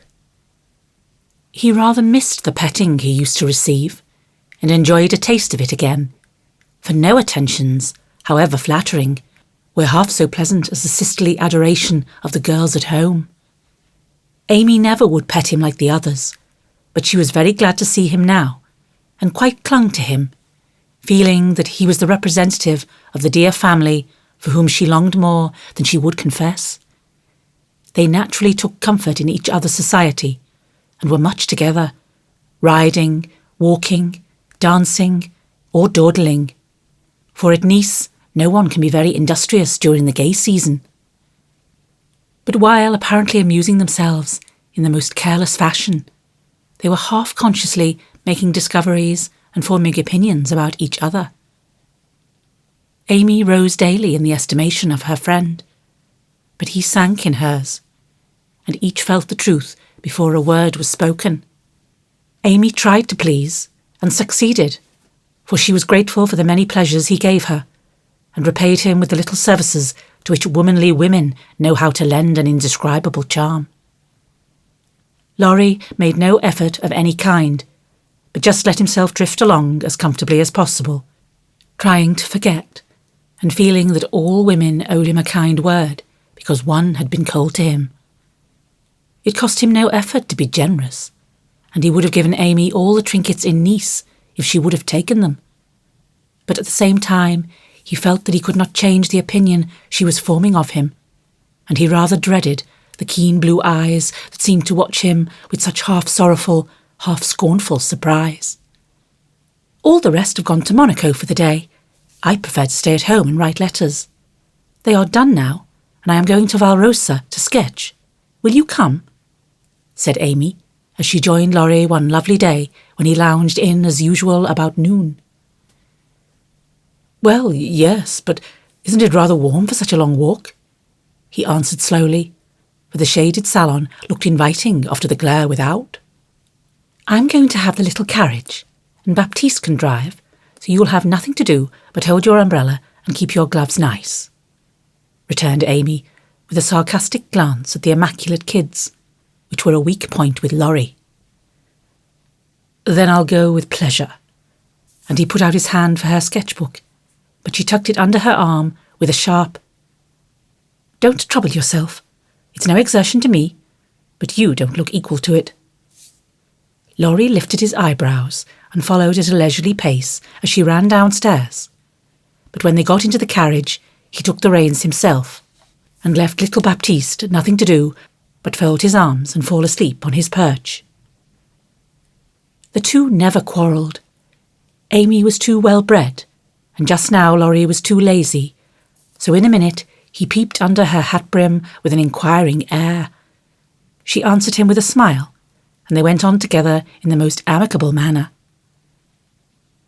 It was a lovely drive, along winding roads, rich in the picturesque scenes that delight beauty-loving eyes. Here an ancient monastery, whence the solemn chanting of the monks came down to them. There a bare-legged shepherd, in wooden shoes, pointed hat, and rough jacket over one shoulder, sat piping on a stone while his goat skipped among the rocks or lay at his feet. Meek, mouse-coloured donkeys, laden with panniers of freshly cut grass, passed by, with a pretty girl in a capeline sitting between the green piles, or an old woman spinning with a distaff as she went. Brown, soft-eyed children ran out from the quaint stone hovels to offer nosegays or bunches of oranges still on the bough. Gnarled olive trees covered the hills with their dusky foliage. Fruit hung golden in the orchard, and great scarlet anemones fringed the roadside, while beyond green slopes and craggy heights, the maritime Alps rose sharp and white against the blue Italian sky.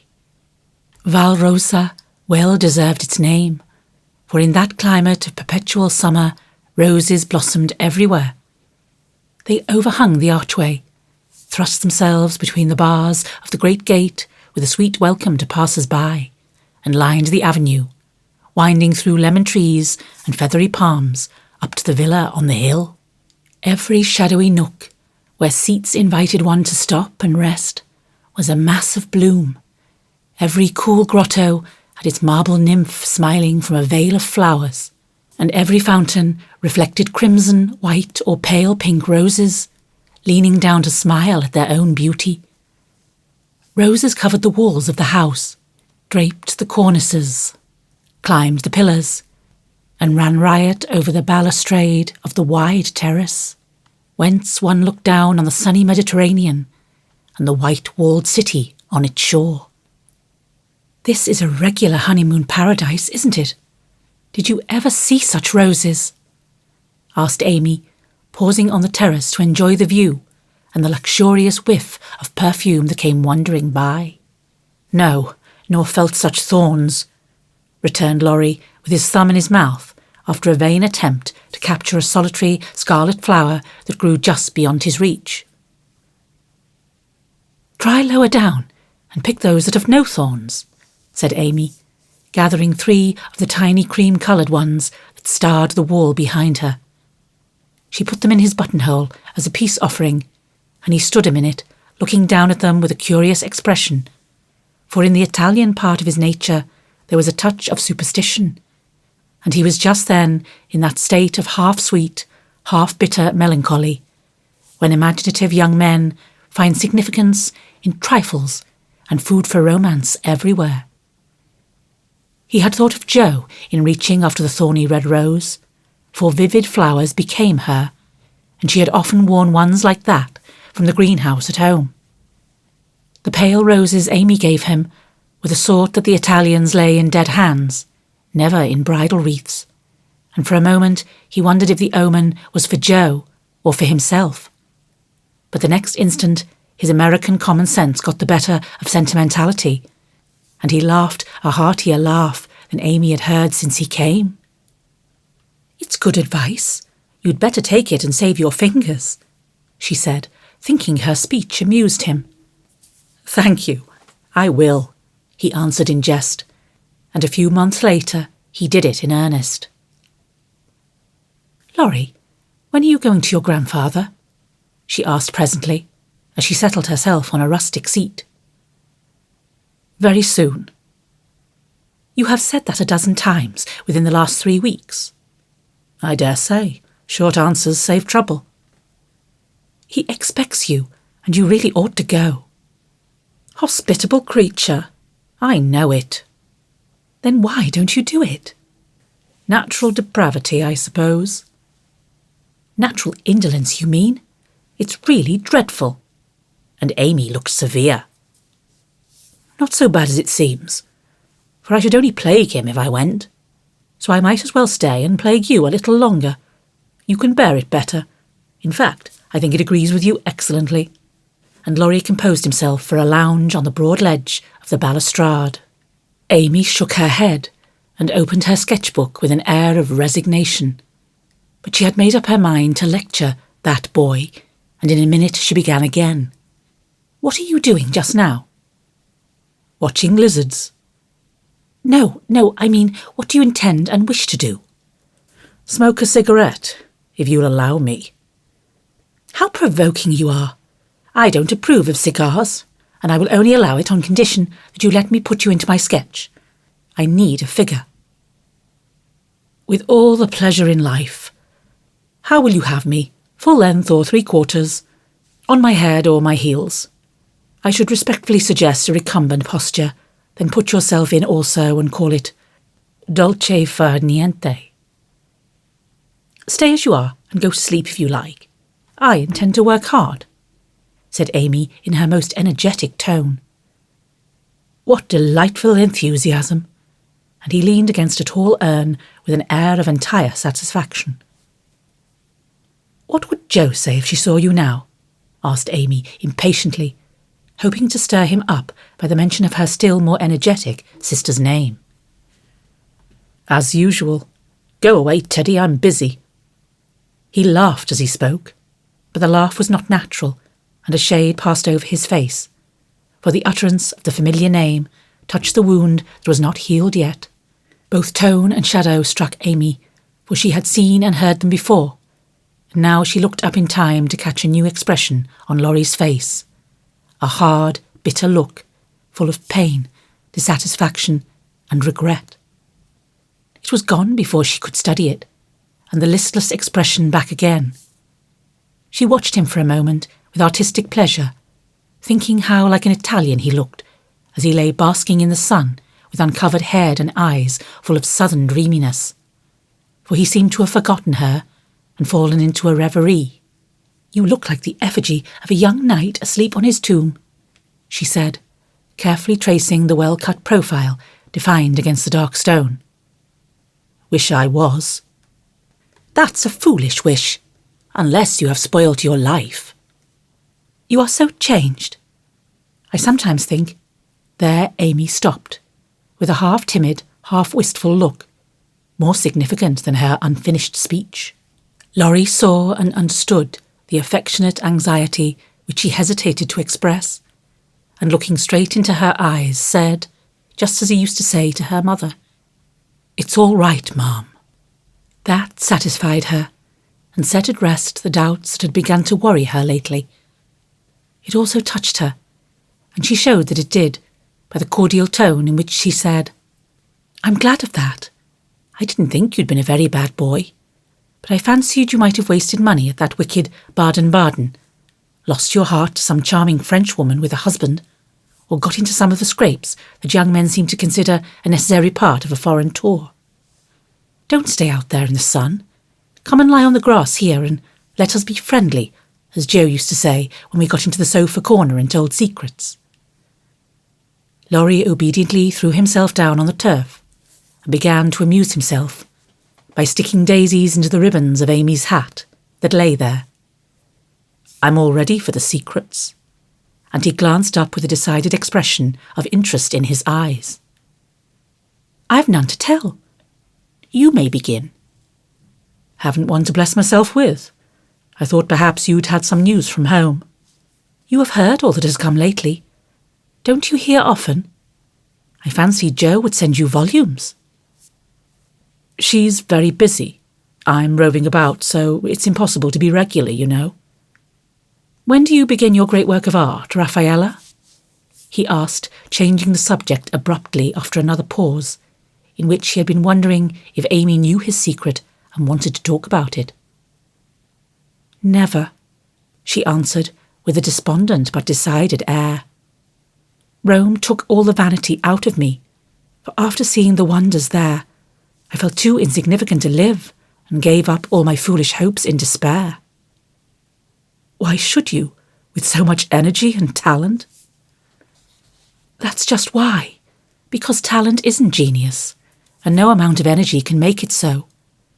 I want to be great, or nothing. I won't be a commonplace dauber, so I don't intend to try any more."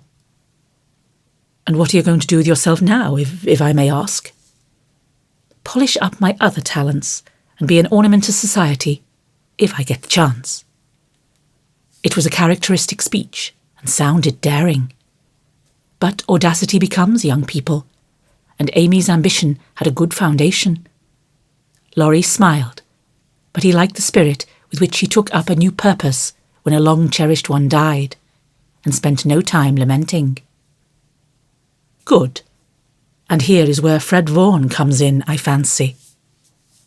Amy preserved a discreet silence, but there was a conscious look in her downcast face that made Laurie sit up and say gravely, "Now, I'm going to play brother and ask questions, may I?" "I don't promise to answer." "Your face will, if your tongue won't. You aren't woman of the world enough yet to hide your feelings, my dear. I heard rumours about Fred and you last year, and it's my private opinion that if he had not been called home so suddenly and detained so long, something would have come of it, hey?" "That's not for me to say," was Amy's grim reply, but her lips would smile, and there was a traitorous sparkle of the eye which betrayed that she knew her power and enjoyed the knowledge. "You are not engaged, I hope?" And Laurie looked very elder brotherly and grave all of a sudden. "No. But you will be, if he comes back and goes properly down on his knees, won't you?" "Very likely." "Then you are fond of old Fred?" "I could be, if I tried." "But you don't intend to try till the proper moment? Bless my soul, what unearthly prudence. He's a good fellow, Amy, but not the man I fancied you'd like." "He is rich, a gentleman, and has delightful manners," began Amy, trying to be quite cool and dignified, but feeling a little ashamed of herself, in spite of the sincerity of her intentions. "I understand. Queens of society can't get on without money, so you mean to make a good match and start in that way. Quite right and proper, as the world goes, but it sounds odd from the lips of one of your mother's girls." "True, nevertheless." A short speech, but the quiet decision with which it was uttered contrasted curiously with the young speaker. Laurie felt this instinctively and laid himself down again with a sense of disappointment which he could not explain. His look and silence, as well as a certain inward self-disapproval, ruffled Amy and made her resolve to deliver her lecture without delay. "I wish you'd do me the favour to rouse yourself a little," she said sharply. "Do it for me, there's a dear girl." "I could if I tried." And she looked as if she would like doing it in the most summary style. "Try then. I give you leave," returned Laurie, who enjoyed having someone to tease after his long abstinence from his favourite pastime. "You'd be angry in 5 minutes." "I'm never angry with you. It takes 2 flints to make a fire. You are as cool and soft as snow." "You don't know what I can do. Snow produces a glow and a tingle, if applied rightly. Your indifference is half affectation, and a good stirring up would prove it." "Stir away. It won't hurt me, and it may amuse you," as the big man said when his little wife beat him. "Regard me in the light of a husband or a carpet, and beat till you are tired, if that sort of exercise agrees with you." Being decidedly nettled herself, and longing to see him shake off the apathy that so altered him, Amy sharpened both tongue and pencil, and began. "Flo and I have got a new name for you. It's Lazy Lawrence. How do you like it?" She thought it would annoy him, but he only folded his arms under his head with an imperturbable, "That's not bad. Thank you, ladies." "Do you want to know what I honestly think of you?" "Pining to be told." "Well, I despise you." If she had even said, "I hate you," in a petulant or coquettish tone, he would have laughed and rather liked it. But the grave, almost sad accent in her voice made him open his eyes and ask quickly, "Why, if you please?" "Because, with every chance for being good, useful and happy, you are faulty, lazy and miserable." "Strong language, mademoiselle." "If you like it, I'll go on." "Pray do, it's quite interesting." "I thought you'd find it so. Selfish people always like to talk about themselves." "Am I selfish?" The question slipped out involuntarily and in a tone of surprise, for the one virtue on which he prided himself was generosity. "Yes, very selfish," continued Amy in a calm, cool voice, twice as effective just then as an angry one. "I'll show you how, for I've studied you while we were frolicking, and I'm not at all satisfied with you. Here you have been abroad nearly 6 months and done nothing but waste time and money and disappoint your friends. Isn't a fellow to have any pleasure after a 4-year grind? You don't look as if you'd had much. At any rate, you are none the better for it as far as I can see.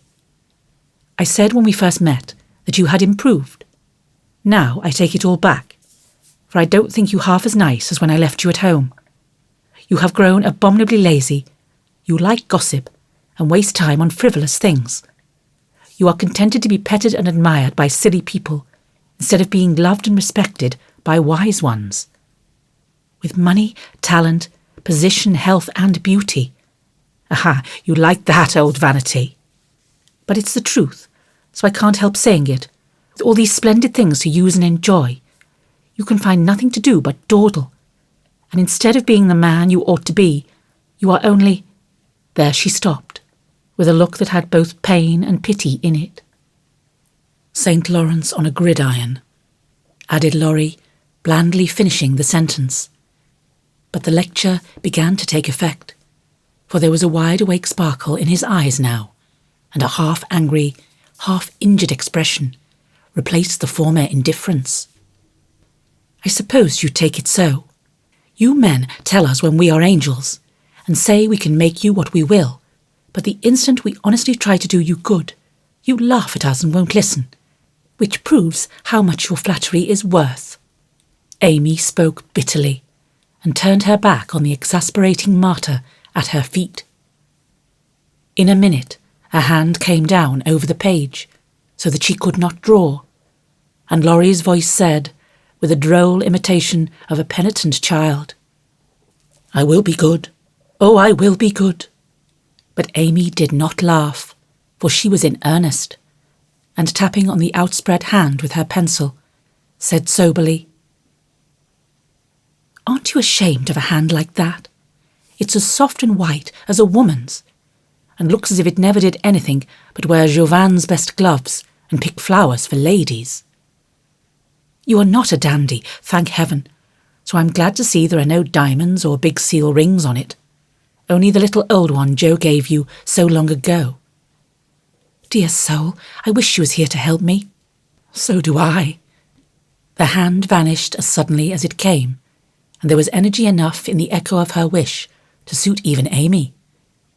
She glanced down at him with a new thought in her mind. But he was lying with his hat half over his face, as if for shade, and his moustache hid his mouth.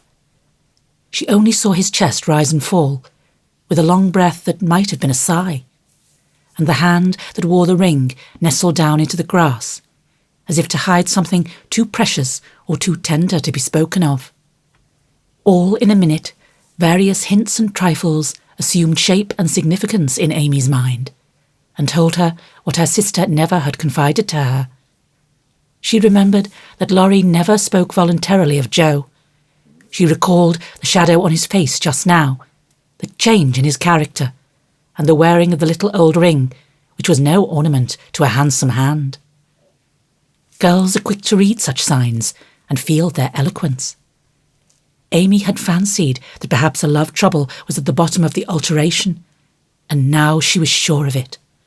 Her keen eyes filled, and when she spoke again, it was in a voice that could be beautifully soft and kind when she chose to make it so. "I know I have no right to talk so to you, Laurie, and if you weren't the sweetest-tempered fellow in the world, you'd be very angry with me. But we are all so fond and proud of you. I couldn't bear to think they should be disappointed in you at home, as I have been, though.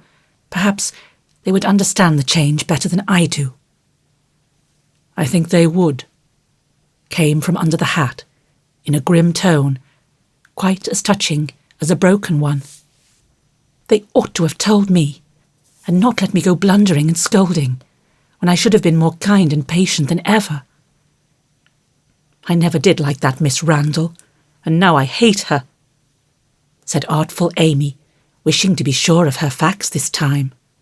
"Hang Miss Randall," and Laurie knocked the hat off his face with a look that left no doubt of his sentiments towards that young lady. "I beg pardon, I thought—" and there she paused, diplomatically. "No, you didn't. You knew perfectly well I never cared for anyone but Joe." Laurie said that in his old impetuous tone, and turned his face away as he spoke. "I did think so, but as they never said anything about it, and you came away, I supposed I was mistaken." "And Joe wouldn't be kind to you? Why, I was sure she loved you dearly." "She was kind, but not in the right way. And it's lucky for her she didn't love me, if I'm the good-for-nothing fellow you think me.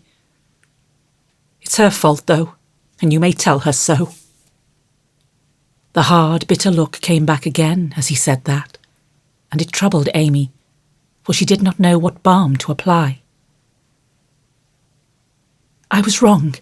I didn't know. I'm very sorry I was so cross. But I can't help wishing you'd bear it better, Teddy dear." "Don't. That's her name for me." And Laurie put up his hand with a quick gesture to stop the words spoken in Joe's half-kind, half-reproachful tone. "Wait till you've tried it yourself," he added in a low voice as he pulled up the grass by the handful. "I'd take it manfully and be respected if I couldn't be loved," said Amy, with the decision of one who knew nothing about it. Now, Laurie flattered himself that he had borne it remarkably well, making no moan, asking no sympathy, and taking his trouble away to live it down alone. Amy's lecture put the matter in a new light, and for the first time it did look weak and selfish to lose heart at the first failure, and shut himself up in moody indifference. He felt as if suddenly shaken out of a pensive dream, and found it impossible to go to sleep again. Presently he sat up and asked slowly, "Do you think Joe would despise me as you do?" "Yes, if she saw you now. She hates lazy people. Why don't you do something splendid and make her love you?" "I did my best, but it was no use." "Graduating well, you mean? That was no more than you ought to have done for your grandfather's sake. It would have been shameful to fail after spending so much time and money, when everyone knew that you could do it well." "I did fail. Say what you will, for Joe wouldn't love me," began Laurie, leaning his head on his hand in a despondent attitude. No, you didn't. And you'll say so in the end, for it did you good, and proved you could do something if you tried. If you'd only set about another task of some sort, you'd soon be your hearty, happy self again, and forget your trouble. That's impossible. Try it and see. You needn't shrug your shoulders and think, much she knows about such things. I don't pretend to be wise, but I am observing, and I see a great deal more than you'd imagine. I'm interested in other people's experiences and inconsistencies, and though I can't explain, I remember and use them for my own benefit. Love Joe all your days, if you choose, but don't let it spoil you, for it's wicked to throw away so many good gifts because you can't have the one you want. There, I won't lecture any more, for I know you'll wake up and be a man in spite of that hard-hearted girl. Neither spoke for several minutes. Laurie sat turning the little ring on his finger, and Amy put the last touches to the hasty sketch she had been working at while she talked. Presently she put it on his knee, merely saying, "How do you like that?" He looked and then he smiled, as he could not well help doing, for it was capitally done, the long lazy figure on the grass, with listless face, half-shut eyes, and one hand holding a cigar, from which came the little wreath of smoke that encircled the dreamer's head. "How well you draw," he said, with a genuine surprise and pleasure at her skill, adding, with a half-laugh, "Yes, that's me. As you are. This is as you were." And Amy laid another sketch beside the one he held. It was not nearly so well done, but there was a life and spirit in it which atoned for many faults, and it recalled the past so vividly that a sudden change swept over the young man's face as he looked. Only a rough sketch of Laurie taming a horse. Hat and coat were off, and every line of the active figure, resolute face, and commanding attitude was full of energy and meaning. The handsome brute, just subdued, stood arching his neck under the tightly drawn rein, with one foot impatiently pawing the ground, and ears pricked up as if listening for the voice that had mastered him. In the ruffled mane, the rider's breezy hair, and erect attitude, there was a suggestion of suddenly arrested motion, of strength, courage, and youthful buoyancy that contrasted sharply with the supine grace of the dolce far niente sketch. Laurie said nothing, but as his eye went from one to the other, Amy saw him flush up and fold his lips together as if he read and accepted the little lesson she had given him. That satisfied her, and without waiting for him to speak, she said in her sprightly way, "Don't you remember the day you played Rari with Puck and we all looked on? Meg and Beth were frightened, but Joe clapped and pranced, and I sat on the fence and drew you. I found that sketch in my portfolio the other day, touched it up and kept it to show you." "Much obliged. You've improved immensely since then, and I congratulate you. May I venture to suggest in a honeymoon paradise that 5 o'clock is the dinner hour at your hotel?" Laurie rose as he spoke, returned the pictures with a smile and a bow, and looked at his watch, as if to remind her that even moral lectures should have an end. He tried to resume his former easy, indifferent air, but it was an affectation now, for the rousing had been more efficacious than he would confess. Amy felt the shade of coldness in his manner, and said to herself, "Now I've offended him. Well, if it does him good, I'm glad. If it makes him hate me, I'm sorry. But it's true, and I can't take back a word of it." They laughed and chatted all the way home, and little Baptiste, up behind, thought that Monsieur and Mademoiselle were in charming spirits. But both felt ill at ease. The friendly frankness was disturbed. The sunshine had a shadow over it, and despite their apparent gaiety, there was a secret discontent in the heart of each. "Shall we see you this evening, mon frère?" asked Amy as they parted at her aunt's door. Unfortunately, I have an engagement. Au revoir, mademoiselle. And Laurie bent as if to kiss her hand in the foreign fashion, which became him better than many men. Something in his face made Amy say quickly and warmly, "No, be yourself with me, Laurie, and part in the good old way. I'd rather have a hearty English handshake than all the sentimental salutations in France." "Goodbye, dear." And with these words, uttered in the tone she liked, Laurie left her, after a handshake almost painful in its heartiness. Next morning, instead of the usual call, Amy received a note which made her smile at the beginning and sigh at the end. "My dear mentor, please make my adieu to your aunt and exult within yourself, for lazy Lawrence has gone to his grandpa, like the best of boys. A pleasant winter to you, and may the gods grant you a blissful honeymoon at Valrosa. I think Fred would be benefited by a rouser. Tell him so, with my congratulations. Yours gratefully, Telemachus." "Good boy. I'm glad he's gone," said Amy with an approving smile. The next minute her face fell as she glanced about the empty room, adding with an involuntary sigh, "Yes, I am glad, but how I shall miss him."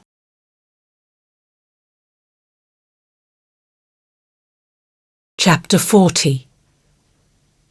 When the first bitterness was over, the family accepted the inevitable and tried to bear it cheerfully, helping one another by the increased affection which comes to bind households tenderly together in times of trouble.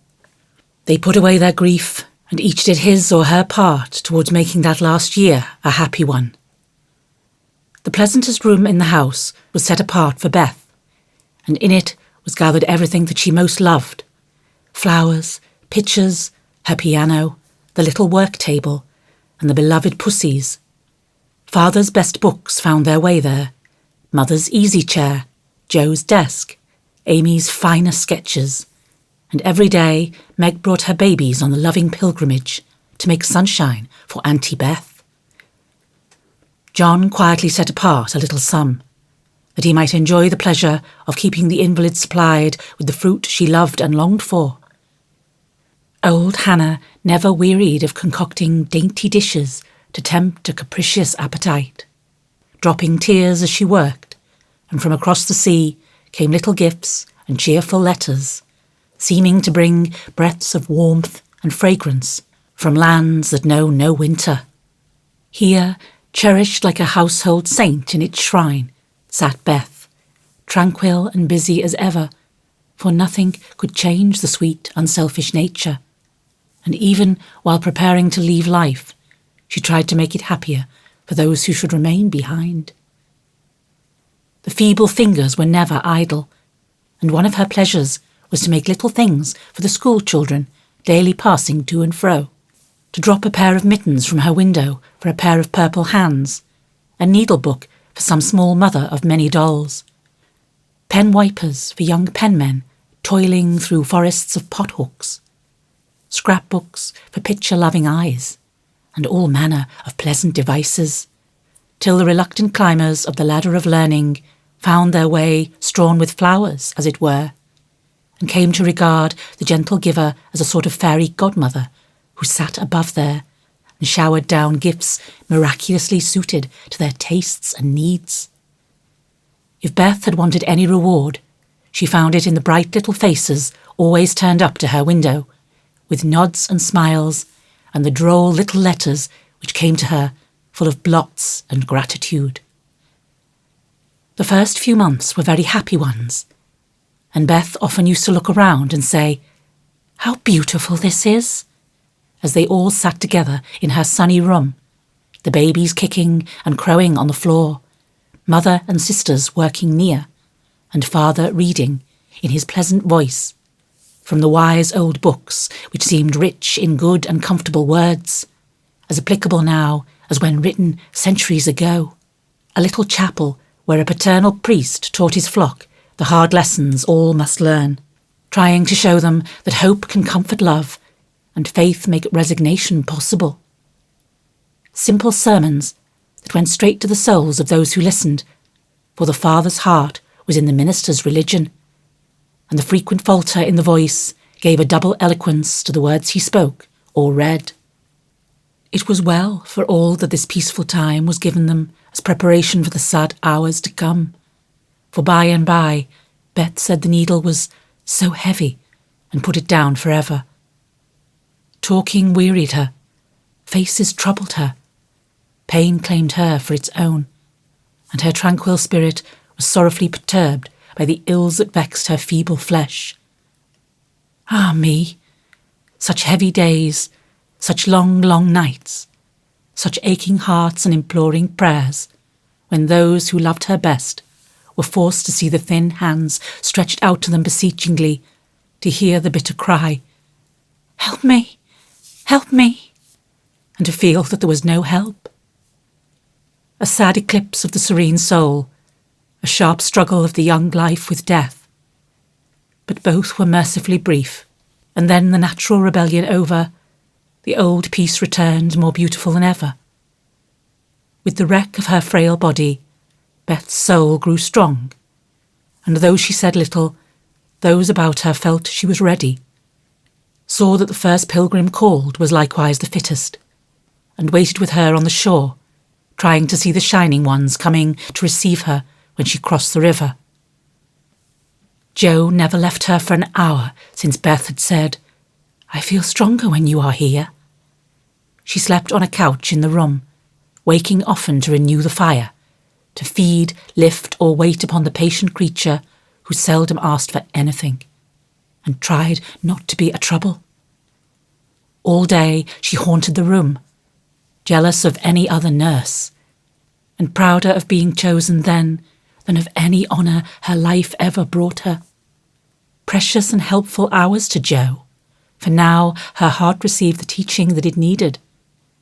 Lessons in patience were so sweetly taught her that she could not fail to learn them. Charity for all, the lovely spirit that can forgive and truly forget unkindness, the loyalty to duty that makes the hardest easy, and the sincere faith that fears nothing, but trusts undoubtingly. Often when she woke, Joe found Beth reading in her well-worn little book, heard her singing softly to beguile the sleepless night, or saw her lean her face upon her hands, while slow tears dropped through the transparent fingers, and Joe would lie watching her with thoughts too deep for tears, feeling that Beth, in her simple, unselfish way, was trying to wean herself from the dear old life, and fit herself for the life to come, by sacred words of comfort, quiet prayers, and the music she loved so well. Seeing this did more for Joe than the wisest sermons, the saintliest hymns, the most fervent prayers that any voice could utter. For with eyes made clear by many tears, and a heart softened by the tenderest sorrow, she recognised the beauty of her sister's life, uneventful, unambitious, yet full of the genuine virtues which smell sweet and blossom in the dust. The self-forgetfulness that makes the humblest on earth remembered soonest in heaven, the true success which is possible to all. One night, when Beth looked among the books upon her table to find something to make her forget the mortal weariness that was almost as hard to bear as pain, as she turned the leaves of her old favourite, Pilgrim's Progress, she found a little paper scribbled over in Joe's hand. The name caught her eye, and the blurred look of the lines made her sure that tears had fallen on it. Poor Joe, she's fast asleep, so I won't wake her to ask leave. She shows me all her things, and I don't think she'll mind if I look at this, thought Beth, with a glance at her sister who lay on the rug, with the tongs beside her, ready to wake up the minute the log fell apart. My Beth. Sitting patient in the shadow till the blessed light shall come, a serene and saintly presence sanctifies our troubled home. Earthly joys and hopes and sorrows break like ripples on the strand, of the deep and solemn river where her willing feet now stand. O my sister, passing from me, out of human care and strife, leave me as a gift those virtues which have beautified your life. Dear, bequeath me that great patience which has power to sustain a cheerful, uncomplaining spirit in its prison house of pain. Give me, for I need it sorely, of that courage wise and sweet, which has made the path of duty green beneath your willing feet. Give me that unselfish nature, that with charity divine can pardon wrong for love's dear sake. Meek heart, forgive me mine. Thus our parting daily loseth something of its bitter pain, and while learning this hard lesson, my great loss becomes my gain. For the touch of grief will render my wild nature more serene, give to life new aspirations, a new trust in the unseen. Henceforth, safe across the river, I shall see forevermore a beloved household spirit waiting for me on the shore. Hope and faith, born of my sorrow, guardian angels shall become, and the sister gone before me by their hand shall lead me home. Blurred and blotted, faulty and feeble as the lines were, they brought a look of inexpressible comfort to Beth's face, for her one regret had been that she had done so little, and this seemed to assure her that her life had not been useless, that her death would not bring the despair she feared. As she sat with the paper folded between her hands, the charred log fell asunder,